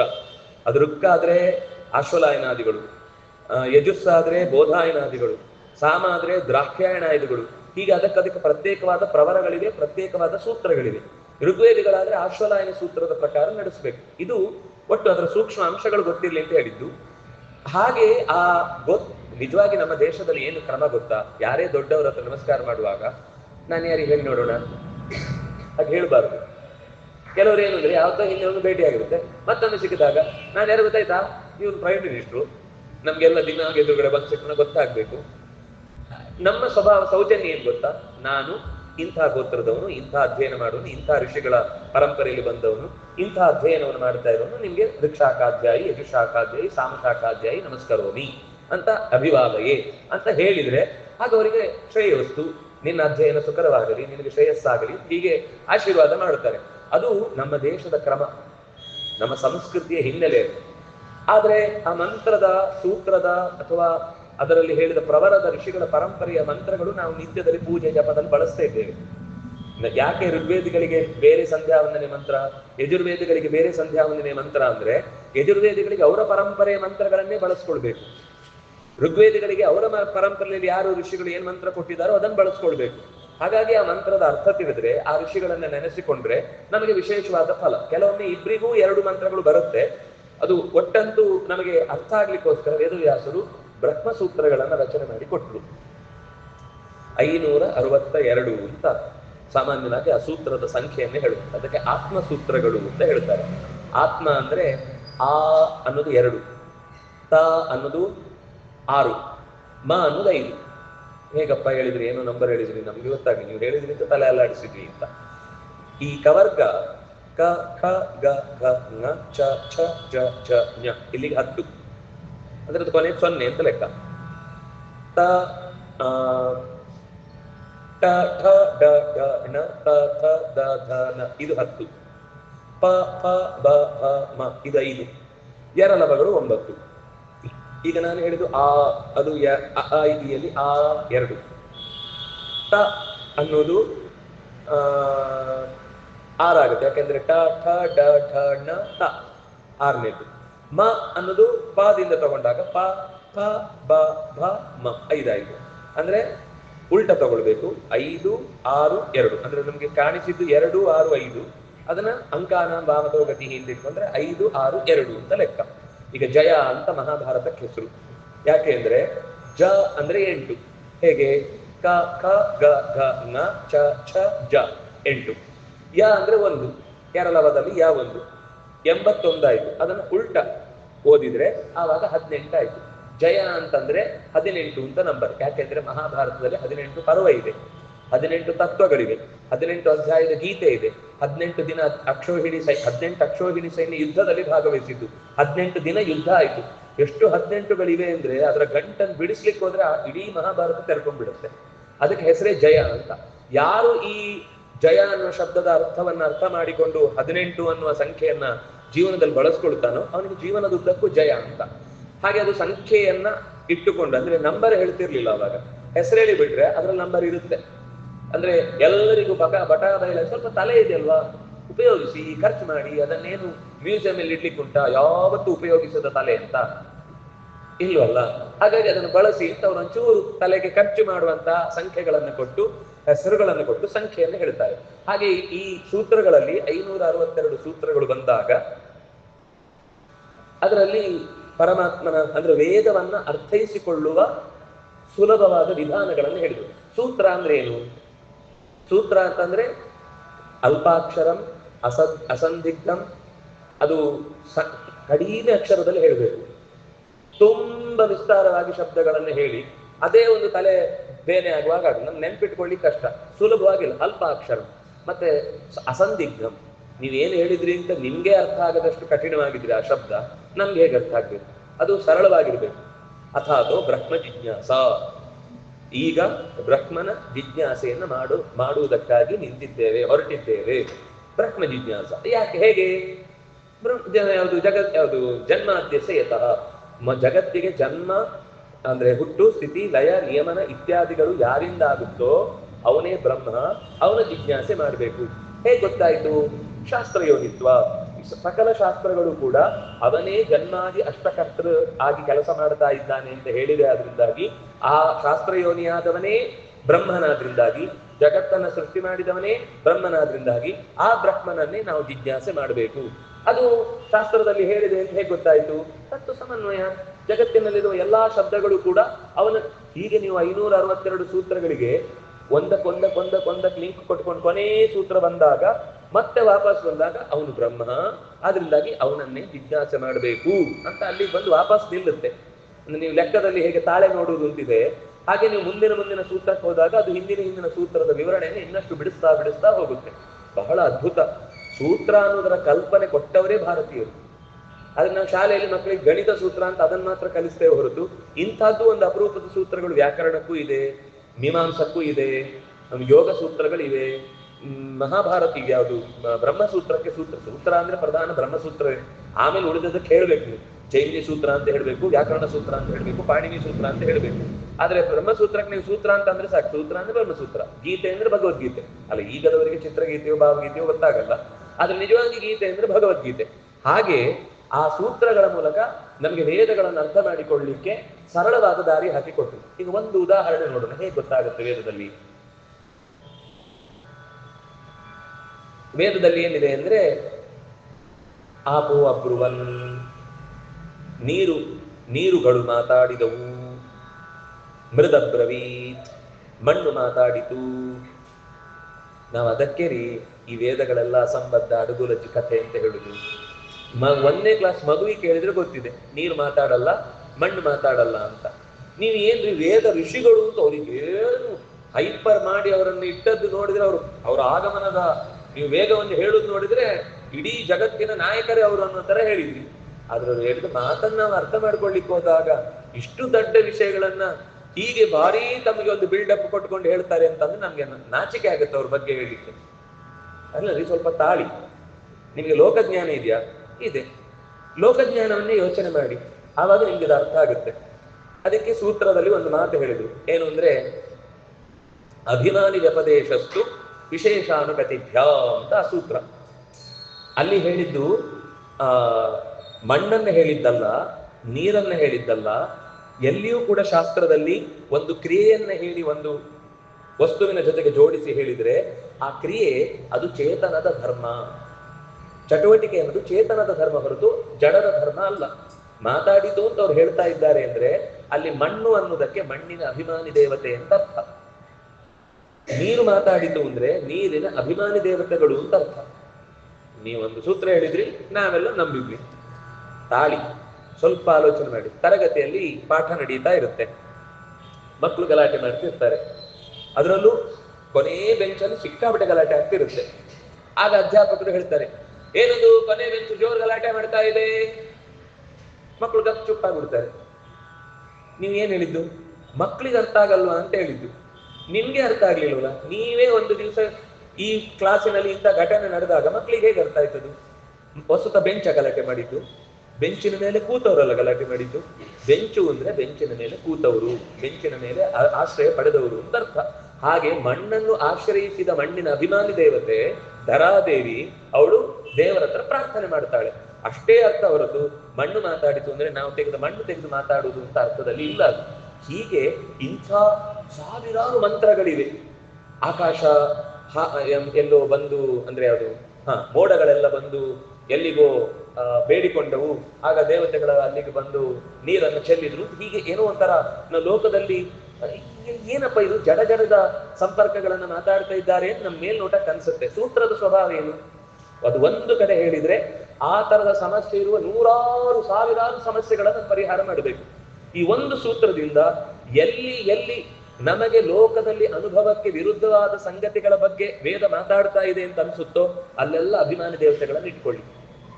ಕಣ್ಣು ಮಾತಾಡಿತು ಅಂದ್ರೆ ಕಣ್ಣಿನ ಅಭಿಮಾನಿ ಸೂರ್ಯ ಮಾತಾಡಿದ ಅಂತ ಅರ್ಥ. ಎಷ್ಟೋ ಕಡೆ ಇಂದ್ರಿಯಗಳ ಬಗ್ಗೆ ಬರುತ್ತೆ. ಅಲರ್ಕ ಅಂತ ಅನ್ನುವಂತ ಒಬ್ಬ ಋಷಿಯ ಕಥೆ ಹೇಳುವಾಗ ಇಂತಹ ಪ್ರಸಂಗಗಳೆಲ್ಲ ಅಲ್ಲಿ ಬರುತ್ತೆ. ಆಗ ಕಣ್ಣು ಮಾತಾಡಿತು ಅಂದ್ರೆ ಕಣ್ಣಲ್ಲ ಮಾತಾಡುದು ಅಲ್ಲ, ಕಣ್ಣು ಮಾತಾಡುತ್ತೆ, ಮಾತಾಡಲ್ವಾ? ಬಾಯಿಗಿಂತ ಚೆನ್ನಾಗಿ ಮಾತಾಡುದು. ಅದಕ್ಕೆ ಸಂಸ್ಕೃತದಲ್ಲಿ ಹೆಸರೇ ಚಕ್ಷು ಅಂತ. ಚಕ್ಷುಸ್ ಅಂತ ಶಬ್ದ ಅದು. ಚಕ್ಷುಸ್ ಅಂದ್ರೆ ಎಲ್ಲ ಇಂದ್ರಿಯಗಳಿಗಿಂತ ಅತ್ಯಂತ ಹೆಚ್ಚು ಸ್ಪಷ್ಟವಾಗಿ ಮಾತನಾಡುವ ಇಂದ್ರಿಯ ಅಂತ ಅರ್ಥ. ಚಕ್ಷಿಂಗ್ ವ್ಯಕ್ತಾಯಾಮ್ ವಾಚಿ. ಅದರಷ್ಟು ಸ್ಪಷ್ಟ ಬಾಯಿ ಮಾತಾಡಲ್ಲ. ಏನ್ರಿ ಹೇಗಿದ್ದೀರಾ? ಚೆನ್ನಾಗಿದ್ದೇನೆ. ಇಲ್ಲ ರೀ, ಅವ್ರು ಬಾಯಲ್ಲಿ ಚೆನ್ನಾಗಿದ್ದೇನೆ ಅಂತ ಹೇಳ್ತಿದ್ದಾರೆ, ಆದ್ರೆ ಅವ್ರ ಕಣ್ಣು ನೋಡಿದ್ರೆ ಗೊತ್ತಾಗ್ತದೆ ಅವ್ರಿಗೆ ಆರೋಗ್ಯ ಇಲ್ಲ, ತುಂಬಾ ಮುಚ್ಚಿಡ್ತಾ ಇದ್ದಾರೆ, ಯಾಕೋ ನಮ್ಮ ಹತ್ರ ಹೇಳಿ ಸಂಕೋಚ ಮಾಡ್ತಾ ಇದ್ದಾರೆ. ನಮಗೆ ಕಣ್ಣು ಹೇಳ್ತಾ ಇರುತ್ತೆ ಅವ್ರಿಗೆ ಆರೋಗ್ಯ ಇಲ್ಲ ಅಂತ, ಆದ್ರೆ ಅವ್ರ ಬಾಯಿ ಹೇಳುತ್ತೆ, ಬಾಯಿ ಸುಳ್ಳು ಹೇಳುತ್ತೆ. ಅದು ಹೇಗ್ ಬೇಕಾದ್ರೂ ಚಪಾತಿ ತಿರುಗಿಸಿ ಬೀಳುತ್ತೆ, ಆದ್ರೆ ಕಣ್ಣು ಸುಳ್ಳು ಹೇಳಲ್ಲ. ಅದಕ್ಕೆ ಕಣ್ಣಿಗೆ ನಿಜವಾಗಿ ಮಾತಾಡಿತು ಅಂತ ಅನ್ನೋದು ಲೋಕದ ದೃಷ್ಟಿಯಿಂದಲೂ ಸರಿ. ಆದ್ರೆ ನಾವು ಲಿಟರಲಿ ಶಬ್ದವನ್ನ ಹೊರಗೆ ಹಾಕಿತು ಅನ್ನುವ ಅರ್ಥವನ್ನ ಕೊಡುವುದಾದ್ರೆ ಅಲ್ಲಿ ಕಣ್ಣು ಮಾತಾಡಿತು ಅಂತಂದ್ರೆ ಸೂರ್ಯ ಮಾತನಾಡಿದ ಅಂತ ಅರ್ಥ. ಕಿವಿ ಮಾತನಾಡಿತು ಅಂತಂದ್ರೆ ದಿಗ್ದೇವತೆಗಳು ಮಾತಾಡಿದ್ರು ಅಂತ ಅರ್ಥ. ಬಾಯಿ ನಾಲಿಗೆಯಲ್ಲಿರುವ ರಸದೇವತೆ ಮಾತಾಡಿದ ಅಂತಂದ್ರೆ ಅಲ್ಲಿ ಬುಧನೋ ವರುಣನೋ ಯಾರೋ ಮಾತಾಡಿದ ಅಂತ ಅರ್ಥ. ಹೀಗೆ ವೇದಗಳಲ್ಲಿ ಎಲ್ಲಿ ಎಲ್ಲಿ ಲೋಕದ ಅನುಭವಕ್ಕೆ ಹೊಂದದ ಅಥವಾ ಜಡ ವಸ್ತುಗಳ ಜೊತೆಗಿನ ಸಂವಾದದ ಮಾತುಗಳು ಎಲ್ಲಿಯಾದ್ರೂ ಬಂದ್ರೆ ಆಗ ಈ ಒಂದು ಸೂತ್ರ ಪ್ರವೃತ್ತಿ ಮಾಡಿದ್ರೆ ಇಡೀ ವೇದ ಮಂತ್ರಗಳಲ್ಲಿ ಎಲ್ಲಿ ಇಂಥ ಡೌಟ್ ಬರುತ್ತೆ ಎಲ್ಲ ಕ್ಲಿಯರ್ ಆಗುತ್ತೆ. ಸೂತ್ರದ ಸ್ವಭಾವ ಹಾಗೆ ಅಲ್ವಾ? ಸಾರವತ್ ವಿಶ್ವತೋಮುಖಂ, ಅದು ಅತ್ಯಂತ ಎಸೆನ್ಸ್ ಅನ್ನು ಹೇಳುತ್ತೆ. ಮತ್ತು ವಿಶ್ವತೋಮುಖವಾದ ಸಮಗ್ರ ಮಂತ್ರಗಳಲ್ಲಿ ಎಲ್ಲಿ ಇಂತಹ ಸಮಸ್ಯೆಗಳು ಬರುತ್ತೋ ಅಲ್ಲೆಲ್ಲ ಕಡೆಯಲ್ಲಿ ಈ ಪ್ರಾಬ್ಲಮ್ ಸಾಲ್ವ್ ಮಾಡುತ್ತೆ. ಇದು ಇಂತಹದ್ದು ಒಂದೊಂದು ಸೂತ್ರಗಳು ಕೂಡ ಒಂದೊಂದು ತರ ಸಮಸ್ಯೆಗಳನ್ನು ಪರಿಹಾರ ಮಾಡುತ್ತೆ. ಆದ್ರೆ ಸೂತ್ರಗಳಲ್ಲಿ ಇಷ್ಟು ಬಿಡಿಸಿ ಹೇಳಿದ್ರು ನಾವು ಸ್ವಲ್ಪ ಬುದ್ಧಿವಂತರಲ್ವಾ, ನಮ್ಗೆ ಗೊತ್ತಾಗ್ಲಿಲ್ಲ. ಅದಕ್ಕೋಸ್ಕರ ಏನ್ ಮಾಡಿದ್ರು ಅಂತಂದ್ರೆ ಮತ್ತೆ ಆಚಾರ್ಯರು ಒಂದು ಭಾಷ್ಯವನ್ನ ರಚನೆ ಮಾಡಿದ್ರು, ಬ್ರಹ್ಮಸೂತ್ರ ಭಾಷ್ಯ ಅಂತ. ಅಂದ್ರೆ ಸಾಮಾನ್ಯ ಈ ಹಿಂದೆ 21 ಭಾಷ್ಯಗಳು ಬಂದಿವೆ ಹಿಂದೆ. ಆಚಾರ್ಯರು ಭಾಷ್ಯವನ್ನ ಕೊಡುವ ಮುನ್ನ ಅದಕ್ಕಿಂತ ಪೂರ್ವದಲ್ಲಿ ಅನೇಕ ದೊಡ್ಡ ದೊಡ್ಡ ಪರಂಪರೆ, ಸಾಮಾನ್ಯ ಪರಂಪರೆಯಲ್ಲಿ ದೊಡ್ಡ ಪರಂಪರೆಯಲ್ಲಿ ಬ್ರಹ್ಮಸೂತ್ರಕ್ಕೆ ವಿವರಣೆಗಳು ಬಂದಿವೆ. ಆದ್ರೆ ಆಚಾರ್ಯರು ಮತ್ತೆ ಅದನ್ನ ಕೊಡಬೇಕಾಯ್ತು. ಯಾಕೆ? ವೇದವ್ಯಾಸರು ಸೂತ್ರ ಯಾಕೆ ಕೊಡ್ಬೇಕಾಯ್ತು ಅಂತ ಒಂದು ಸಣ್ಣ ಪ್ರಸಂಗ ನಾನು ಮರ್ತೆ ಹೇಳುವಾಗ. ಒಂದು ಕಾಲದಲ್ಲಿ ಸಮಗ್ರ ದೇಶದಲ್ಲಿ ದುರ್ಭಿಕ್ಷೆ ಉಂಟಾಯಿತು. ದುರ್ಭಿಕ್ಷೆ ಅಂದ್ರೆ ಕ್ಷಾಮ, ಬರ ಉಂಟಾಗಿ ಎಲ್ಲಿಯೂ ಕೂಡ ಬೆಳೆ ಮಳೆ ಇತ್ಯಾದಿಗಳು ಇಲ್ಲದೆ ಋಷಿಗಳೂ ಕಂಗಾಲಾದ್ರೆ ಒಂದು ಆಶ್ಚರ್ಯ ಸಂಗತಿ ಏನಂದ್ರೆ ಅಷ್ಟರ ಮಧ್ಯದಲ್ಲಿ ಗೌತಮರದೊಂದು ಆಶ್ರಮ ವಿಂಧ್ಯ ಪರ್ವತದ ಹತ್ರ. ಅಲ್ಲಿ ಎಲ್ಲ ಮಳೆ ಬೆಳೆ ಆಗ್ತಾ ಇದೆ, ಅವ್ರಿಗೆ ಬೇಕಾದಷ್ಟು ತುಂಬಾ ದೊಡ್ಡದಿತ್ತು. ಇವರು ಯಾರೋ ಕೆಲವರು ಹೋಗಿ ಕೇಳಿದ್ರು, ನಮಗೆ ಬಹಳ ಕಷ್ಟ ಆಗ್ತಾ ಇದೆ, ನಮ್ಮ ಸಾಧನೆ ಮಾಡ್ಲಿಕ್ಕೆ ಆಗ್ತಾ ಇಲ್ಲ, ಮಕ್ಕಳೆಲ್ಲ ಉಪವಾಸ ಬಿಡ್ತಾರೆ, ಅವರಿಗೆ ಅಧ್ಯಯನ ನಡೀತಾ ಇಲ್ಲ, ಅದಕ್ಕೋಸ್ಕರ ನಮ್ಗೆ ಈ ಜಾಗದಲ್ಲಿ ಅವಕಾಶ ಅವರು ಬಹಳ ಆತಿಥ್ಯದಲ್ಲಿ ಆಸಕ್ತರು. ಹಾಗಾಗಿ ಬನ್ನಿ ಅಂತ ಕರೆದು ದೇಶಾದ್ಯಂತ ಆಶ್ರಮಗಳಿಂದ ಗೌತಮರ ಆಶ್ರಮಕ್ಕೆ ಬೀಡು ಬಿಟ್ಟಿತು ಆ ಋಷಿಗಳ ಪರಂಪರೆ. ಆಯ್ತು, ಕೆಲವು ಕಾಲ ಕಳೆಯಿತು. ತುಂಬಾ ಚೆನ್ನಾಗಿ ಅವರು ಆತಿಥ್ಯ ಮಾಡಿದ್ರು. ಅವ್ರಿಗೆ ಬಹಳ ಆಸಕ್ತಿ, ಜ್ಞಾನಿಗಳೆಲ್ಲ ಇಲ್ಲಿ ಇರಬೇಕು ಅಂತ. ಏನಾಯ್ತು, ಕೆಲವು ಕಾಲ ಕಳೆದ ಮೇಲೆ ಮತ್ತೆ ಕ್ಷಾಮ ಪರಿಹಾರ ಆಯ್ತು. ಕ್ಷಾಮ ಪರಿಹಾರ ಆಗಿ ಅಲ್ಲಲ್ಲಿ ಮಳೆ ಬೆಳೆ ಇತ್ಯಾದಿ ಉಂಟಾದಾಗ ಸುದ್ದಿ ಬಂತು, ಅಲ್ಲಿ ಎಲ್ಲ ವ್ಯವಸ್ಥೆ ಸರಿಯಾಗಿದೆ, ನಮ್ಮ ಜಾಗಕ್ಕೆ ವಾಪಸ್ ಹೋಗೋಣ ಅಂತ ಇವರಿಗೆ ಆಸಕ್ತಿ ಬಂತು. ಹೋಗಿ ಹೇಳಿದ್ರು, ಅದು ಇಷ್ಟು ಯಾಕೆ ಬೇಗ ಗಡಿಬಿಡಿ ಮಾಡ್ತೀರಿ, ಇನ್ನೊಂದು ಸ್ವಲ್ಪ ದಿವಸ ಇರಿ. 2 ಸರ್ತಿ ಹೇಳಿದ್ರು, 3ನೇ ಸರ್ತಿ, 4ನೇ ಸರ್ತಿನೂ ಹೀಗೆ ಹೇಳಿದ್ರು. ಅವ್ರಿಗೆ ಏನಾದ್ರು ಹೋಗೋದು ಬೇಡ ಅಂತ. ಇಲ್ಲಿ ನಿಮ್ಗೇನ್ ಸಮಸ್ಯೆ, ಅಲ್ಲಿ ಹೋದ್ರು ಸಾಧನೆ ಮಾಡ್ಬೇಕು, ಇಲ್ಲಿ ಬಂದ್ರು ಸಾಧನೆ ಮಾಡ್ಬೇಕು, ಇಲ್ಲೇ ಇರಿ ಅಂತ. ಇವರಿಗೆ ಸ್ವಲ್ಪ ಒಳಗಿಂದ ಆ ಕಡೆಯ ವ್ಯಾಮೋಹ ಜಾಸ್ತಿ ಆಯ್ತು, ಹೋಗ್ಲೇಬೇಕು ಅಂತ ಹಠ ಬಂತು. ಅಷ್ಟಕ್ಕೆ ಸರಿಯಾಗಿ ಒಂದ್ಸರ್ತಿ ಗಣಪತಿ ದುಷ್ಟಾನ ವಿಘ್ನಕರ್ತ ಅಂತ ಇದ್ದ ಹಾಗೆ ಸೀದ ಬಂದು, ಯಾಕೆ ಸಪ್ಪಗಿದ್ದೀರಿ, ಒಬ್ಬ ಹುಡುಗನ ವೇಷದಲ್ಲಿ ಬಂದು ಕೇಳಿದ್ರು, ಯಾಕೆ ಸಪ್ಪಗಿದ್ದೀರಿ? ಅಲ್ಲ, ನಾವು ಗೌತಮರ ಆಶ್ರಮದಲ್ಲಿ ಇದ್ದೇವೆ. ಖುಷಿ ಅಲ್ವಾ? ಅದನ್ನು ಖುಷಿಯಿಂದ ಹೇಳ್ಬೇಕು. ನೀವು ಸೆಪ್ಟೆಂಬರಿಂದ ಗೌತಮರ ಆಶ್ರಮದಲ್ಲಿ ಇದ್ದೇವೆ ಅಂತ ಹೇಳ್ತಿದ್ದೀರಿ. ಅಲ್ಲ, ಅದಲ್ಲ, ನಮಗೆ ವಾಪಸ್ ಹೋಗ್ಲಿಕ್ಕೆ ಬಿಡ್ತಿಲ್ಲ ಅವರು. ಏನ್ ಮಾಡ್ಬೇಕು? ಇಲ್ಲಿಂದ ಬಿಡಿಸ್ಕೊಂಡು ಹೋಗ್ಬೇಕು. ಬಿಡಿಸ್ಕೊಂಡು ಹೋಗ್ಬೇಕು ಅಂದ್ರೆ ಇಲ್ಲೇನೋ ಒಂದು ಸಮಸ್ಯೆ ಆಗಿದೆ ಅಂತ ನೀವು ಹೇಳ್ಬೇಕು. ಸಮಸ್ಯೆ ಏನೇನಾದ್ರೂ ತೋರಿಸ್ಬೇಕು. ಅಲ್ಲಿ ಇಲ್ಲೇನು ಸಮಸ್ಯೆ ಇಲ್ಲ, ಅದು ಸಮಸ್ಯೆ ಬಿಟ್ಟು ಹೋಗ್ಲಿಕ್ಕೆ ಆಗುದಿಲ್ಲ. ಹಾಗಾದ್ರೆ ಒಂದು ಸಮಸ್ಯೆ ಸೃಷ್ಟಿ ಮಾಡಿ. ಏನ್ ಮಾಡ್ಲಿ? ಒಂದು ಮಾಯಾ ಗೋವನ್ನ ಸೃಷ್ಟಿ ಮಾಡಿ ಅವರು ಹೋಗುವ ದಾರಿಯಲ್ಲಿ ಪ್ರತಿ ದಿವಸ ಹೂ ತುಳಸಿ ಇತ್ಯಾದಿಗಳನ್ನ ನಿತ್ಯದಲ್ಲಿ ಪೂಜೆಗಾಗಿ ಕೈಂಕರ್ಯ ಮಾಡುವಾಗ ಮಧ್ಯದಲ್ಲಿ ಬಿಡಿ. ಅವರು ಅದನ್ನು ಮುಟ್ಟಿದ ತಕ್ಷಣ ಅದು ಪದಿಗೆ ಸರಿಸ್ಲಿಕ್ಕೋಸ್ಕರ ಮುಟ್ತಾರೆ, ಅದು ಬೀಳುತ್ತೆ. ಆಮೇಲೆ ಗೊತ್ತಲ್ಲ, ನಾನು ಹೇಳ್ಕೊಡ್ಬೇಕಾಗಿಲ್ಲ. ಸರಿ, ಅವ್ರು ಹೋದ್ರು, ತಮ್ಮ ಮಂತ್ರದ ಬಲದಿಂದ ಒಂದು ಗೋವನ್ನು ಸೃಷ್ಟಿ ಮಾಡಿದ್ರು. ಅದು ನೋಡಿ, ನಿಜವಾದ ಗೋವೇ ಅಲ್ಲ, ಆದ್ರೆ ಆ ಗೋವನ್ನು ಸೃಷ್ಟಿ ಮಾಡಿ ಅವರು ಹೋಗುವಾಗ ಅದು ಮುಟ್ಟಿದ ತಕ್ಷಣ ಬಿದ್ದು ಪ್ರಾಣ ಬಿಡುತ್ತೆ. ಇವರೆಲ್ಲ ಗೋವುಗಳನ್ನು ಹತ್ಯೆ ಮಾಡಿದವರ ಮನೆಯಲ್ಲಿ ನಾವೀ ಮಾತು ಇವತ್ತು ಹೇಳುದಾ? ನಾವು ಬಳಕೆ ಮಾಡುವ ಎಷ್ಟೋ ವಸ್ತುಗಳಲ್ಲಿ ಗೋವಿನ ಸಂಪರ್ಕದ ವಸ್ತುಗಳಿವೆ, ನಮ್ಗೆ ಗೊತ್ತೇ ಇಲ್ಲ. ಅದು ಕಾಸ್ಮೆಟಿಕ್ ಆಗಿರ್ಬೋದು ಅಥವಾ ನಾವು ಬಳಸುವ ಪದಾರ್ಥಗಳು ಯಾವುದೇ ಇರ್ಬೋದು, ಎಲ್ಲದರಲ್ಲೂ ಗೊತ್ತೇ ಆಗದಾಗಿ ಇವತ್ತದರ ದುರ್ಬಳಕೆ ಮಾಡ್ತಾ ಇದ್ದಾರೆ. ನಾವಂತವರ ಮನೆಯಲ್ಲಿ ಅಂತಹದ್ದನ್ನ ಸಪೋರ್ಟ್ ಮಾಡುವವರ ಮನೆಯಲ್ಲಿ ನಾವು ವಾಸ ಮಾಡುವುದಿಲ್ಲ ಅಂತ ಎಲ್ಲ ಗಡಿಬಿಡಿಯಲ್ಲಿ ಹೊರಟರು. ಇವರಿಗೆ ಆಶ್ಚರ್ಯ, ಯಾವತ್ತೂ ಓಡಾಡದ ಗೋವು ಇವತ್ತು ಇಲ್ಲಿ ಯಾಕೆ ಬಂತು? ಸ್ವಲ್ಪ ಮನಸ್ಸಿಗೆ ಅಸಮಾಧಾನ ಆಯಿತು. ಧ್ಯಾನದಲ್ಲಿ ಕೂತ್ರೆ ಗೊತ್ತಾಯಿತು, ಇದಿಷ್ಟು ಸೃಷ್ಟ ಗೋವು, ಇದು ನಿಜವಾದ ಗೋವಲ್ಲ. ಕೇವಲ ನನ್ನ ಮೇಲೊಂದು ಆಪಾದನೆ ಮಾಡ್ಲಿಕ್ಕೋಸ್ಕರ ಮಾಡಿದ್ರು. ಜೋರಾಗಿ ನನ್ನ ಹತ್ರ ಇಲ್ಲ, ನಾವು ಹೋಗ್ಲೇಬೇಕು ಅಂತ ಹಠ ಮಾಡಿದ್ರೆ ನಾನು ಬಿಡ್ತಿದ್ದೆ. ನಾನು ಆತ್ಮೀಯತೆಯಿಂದ ಹೇಳಿದ್ದು ಇರಿ ಅಂತ. ಯಾರಾದ್ರೂ ಹೇಳ್ತಾರ ಮನೆಯಿಂದ ಹೋಗಿ ಅಂತ?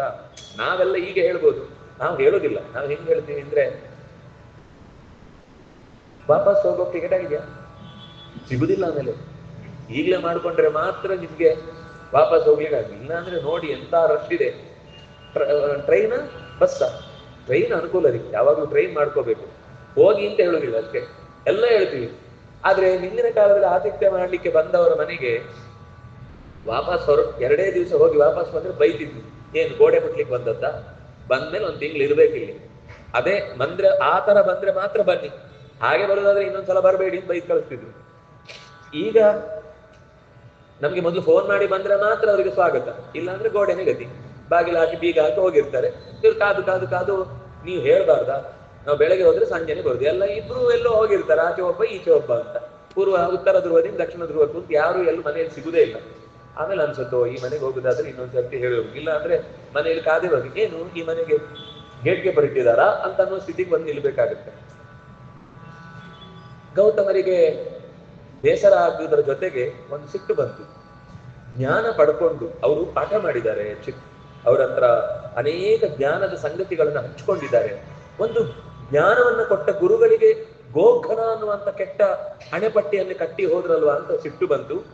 ಇಲ್ಲಿ ತನಕ ನೀವು ಏನೇನು ನಿಮ್ಮ ಪರಂಪರೆಯಿಂದ ವಿದ್ಯೆಯನ್ನು ಕಲ್ತಿದ್ದೀರಿ ಅದೆಲ್ಲವೂ ನಷ್ಟವಾಗಲಿ ಅಂತ ಶಪಿಸಿದ್ರು. ಅದರ ಜೊತೆಗೆ ಆ ಬಿದ್ದ ಗೋವಿನ ಬಗ್ಗೆ ಅವರಿಗೆ ತುಂಬಾ ಕಾಳಜಿ ಬಂತು. ತಕ್ಷಣವೇ ಗಂಗೆಯನ್ನ ಸ್ಮರಿಸಿ ತನ್ನ ಕೈಯಲ್ಲಿದ್ದ ಕಮಂಡಲನ ನೀರನ್ನೇ ತೆಗೆದು ಅದಕ್ಕೆ ಪ್ರೋಕ್ಷಣೆ ಮಾಡಿದ್ರು. ಪ್ರೋಕ್ಷಣೆ ಮಾಡಿದ್ರೆ ಗೋದ ವಾರಿ. ಗೋವಿಗೋಸ್ಕರ ಕೊಟ್ಟ ನೀರು ಅದು ಗೋದಾವರಿಯಾಗಿ ಹರಿಯಿತು. ಆ ಗೋದಾವರಿಯೇ ಗೋದಾವರಿ. ವಾರಿ ಅಂದ್ರೆ ನೀರು, ಗೋ ಅಂದ್ರೆ ಹಸು, ದ ಅಂದ್ರೆ ಕೊಡುದು. ಗೋವಿಗೋಸ್ಕರ ದತ್ತ ವಾರಿ ಗೋದಾವರಿ, ಅದು ಗೋದಾವರಿ ಅಂತ ಆಯ್ತು. ಹೀಗೆ ಅದಕ್ಕೆ ವೃದ್ಧ ಗಂಗೆ ಅಂತ ಹೆಸರು. ಗಂಗೆಯ ಪೂರ್ವಜಳು ಅಂತ ಅನ್ನುವ ಹಾಗೆ. ಹಾಗೆ ಗೋದಾವರಿ ಅನ್ನುವ ನದಿ ಹುಟ್ಟುವುದಕ್ಕೆ ಕಾರಣವಾಗಿ ಗೌತಮರ ಮನೆತನದ ಪ್ರಸಂಗ ಬಂದದ್ರಿಂದ ಇಡೀ ಜ್ಞಾನದ ಲೋಪ ಆಗಿ ಜಗತ್ತಿನಲ್ಲಿ ಅಜ್ಞಾನ ಅತ್ಯಂತ ತೀವ್ರವಾಗಿ ಕಾಡುವಾಗ ವೇದವ್ಯಾಸರು ಹುಟ್ಟಿ ವೇದಗಳನ್ನು ವಿಭಾಗ ಮಾಡಿಕೊಟ್ಟು ಮತ್ತೆ ಶಿಷ್ಯ ಪರಂಪರೆಗೆ ಆ ವೇದವನ್ನ ಬೋಧಿಸಿ, ಯಾಕೆಂದ್ರೆ ಎಲ್ಲ ಕಡೆನೂ ಹೋಗ್ಬಿಟ್ಟಿದೆ. ಅದಕ್ಕೆ ಅವರೇ ಸ್ವತಃ ಪೈಲ ನಾವು ಹೇಳ್ತೇವಲ್ಲ, ಸುಮಂತು ಜೈಮಿನಿ ಪೈಲ ಭಾರತ ಮಹಾಭಾರತ ಧರ್ಮಾಚಾರ್ಯ ಇತ್ಯಾದಿಗಳಿಗೆಲ್ಲ ನಾವು ನಿತ್ಯ ತರ್ಪಣ ಕೊಡುವಂತಹ ಸಂದರ್ಭದಲ್ಲಿ ಸುಮಂತು ಜೈಮಿನಿ ಪೈಲ ವೈಶಂಪಾಯನ, ಹೀಗೆ ಈ 4 ಜನರ ಮೂಲಕ ಮತ್ತೆ ಈ ವೇದದ ಪರಂಪರೆ ಮುಂದುವರಿಯಿತು. ಇಂಥ ಮುಂದುವರೆದ ವೇದದ ಪರಂಪರೆಯ ಅರ್ಥವನ್ನು ತಿಳಿಲಿಕ್ಕೋಸ್ಕರ ಸೂತ್ರಗಳು ರಚನೆಯಾದವು. ಸೂತ್ರಗಳನ್ನು ಅರ್ಥ ಮಾಡಿಕೊಳ್ಳಿಕ್ಕೋಸ್ಕರ ಮತ್ತೆ ಭಾಷ್ಯ ಮತ್ತು ಅನುವ್ಯಾಖ್ಯಾನಗಳು ರಚನೆಗೊಂಡವು.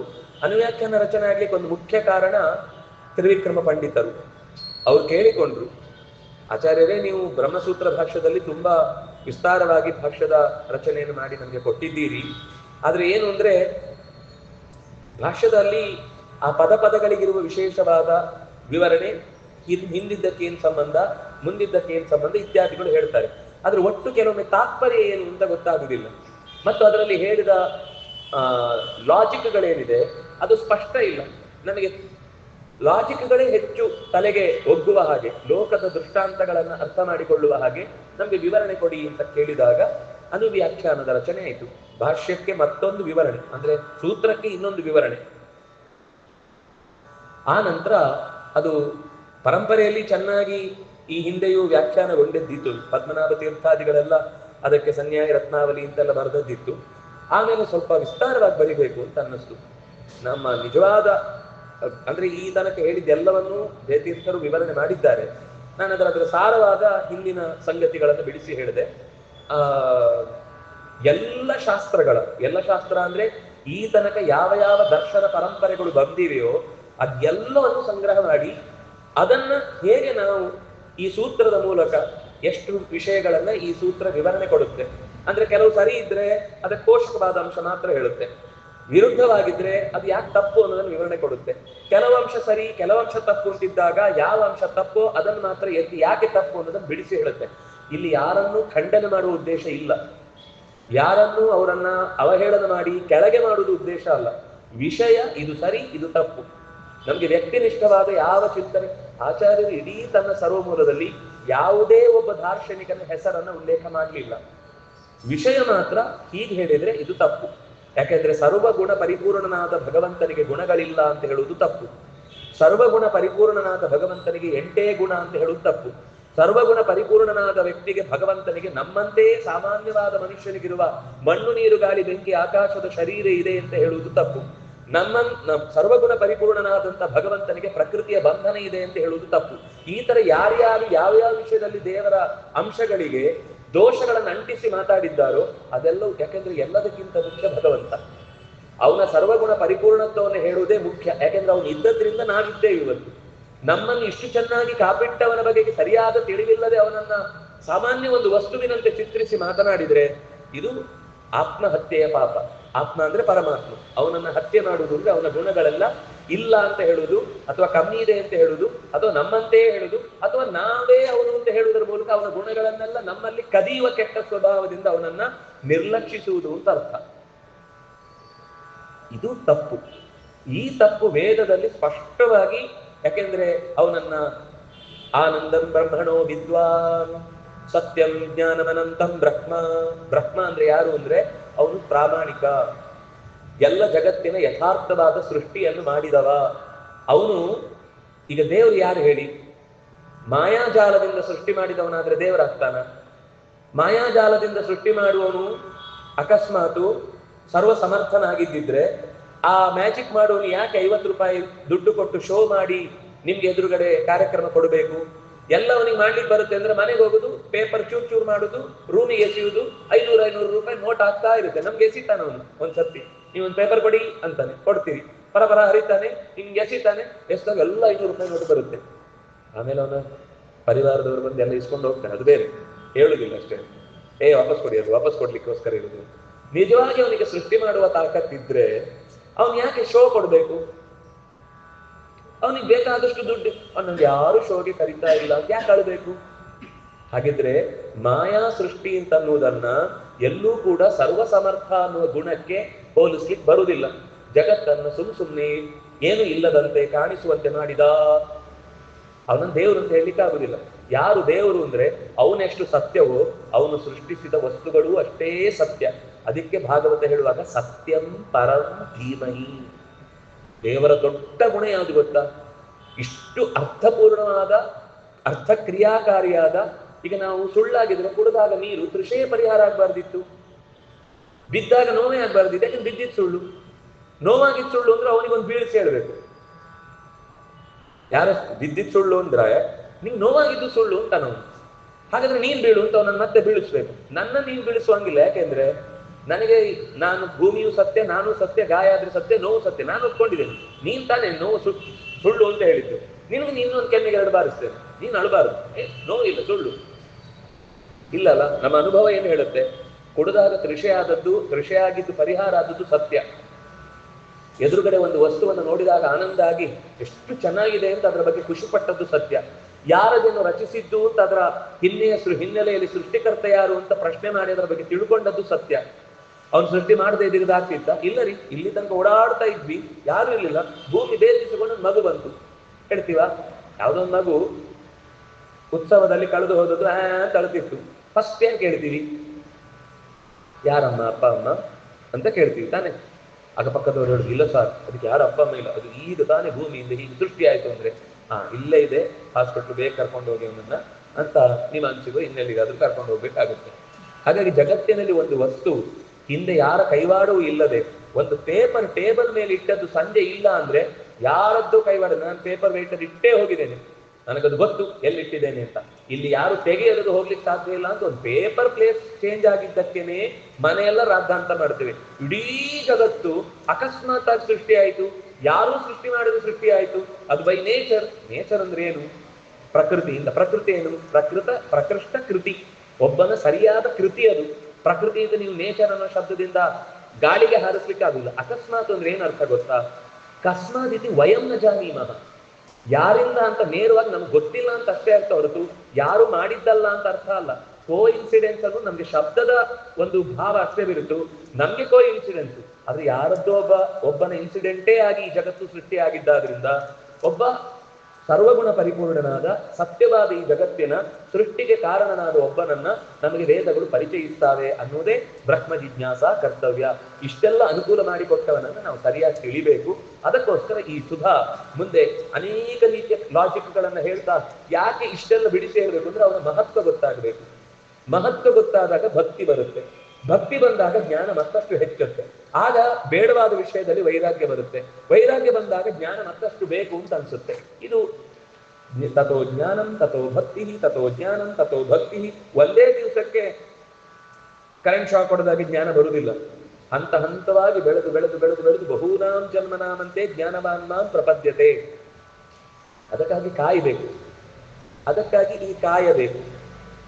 ಈ ಕಾಯ ಇಲ್ಲದೆ ಇದ್ರೆ ಎಷ್ಟು ಕಾದ್ರೂ ಉಪಯೋಗ ಇಲ್ಲ. ಆಕಾಶದಲ್ಲಿ ತೇಲ್ತಾ ಕಾಯ್ತಾ ಇದ್ರೆ ಏನು ಉಪಯೋಗ?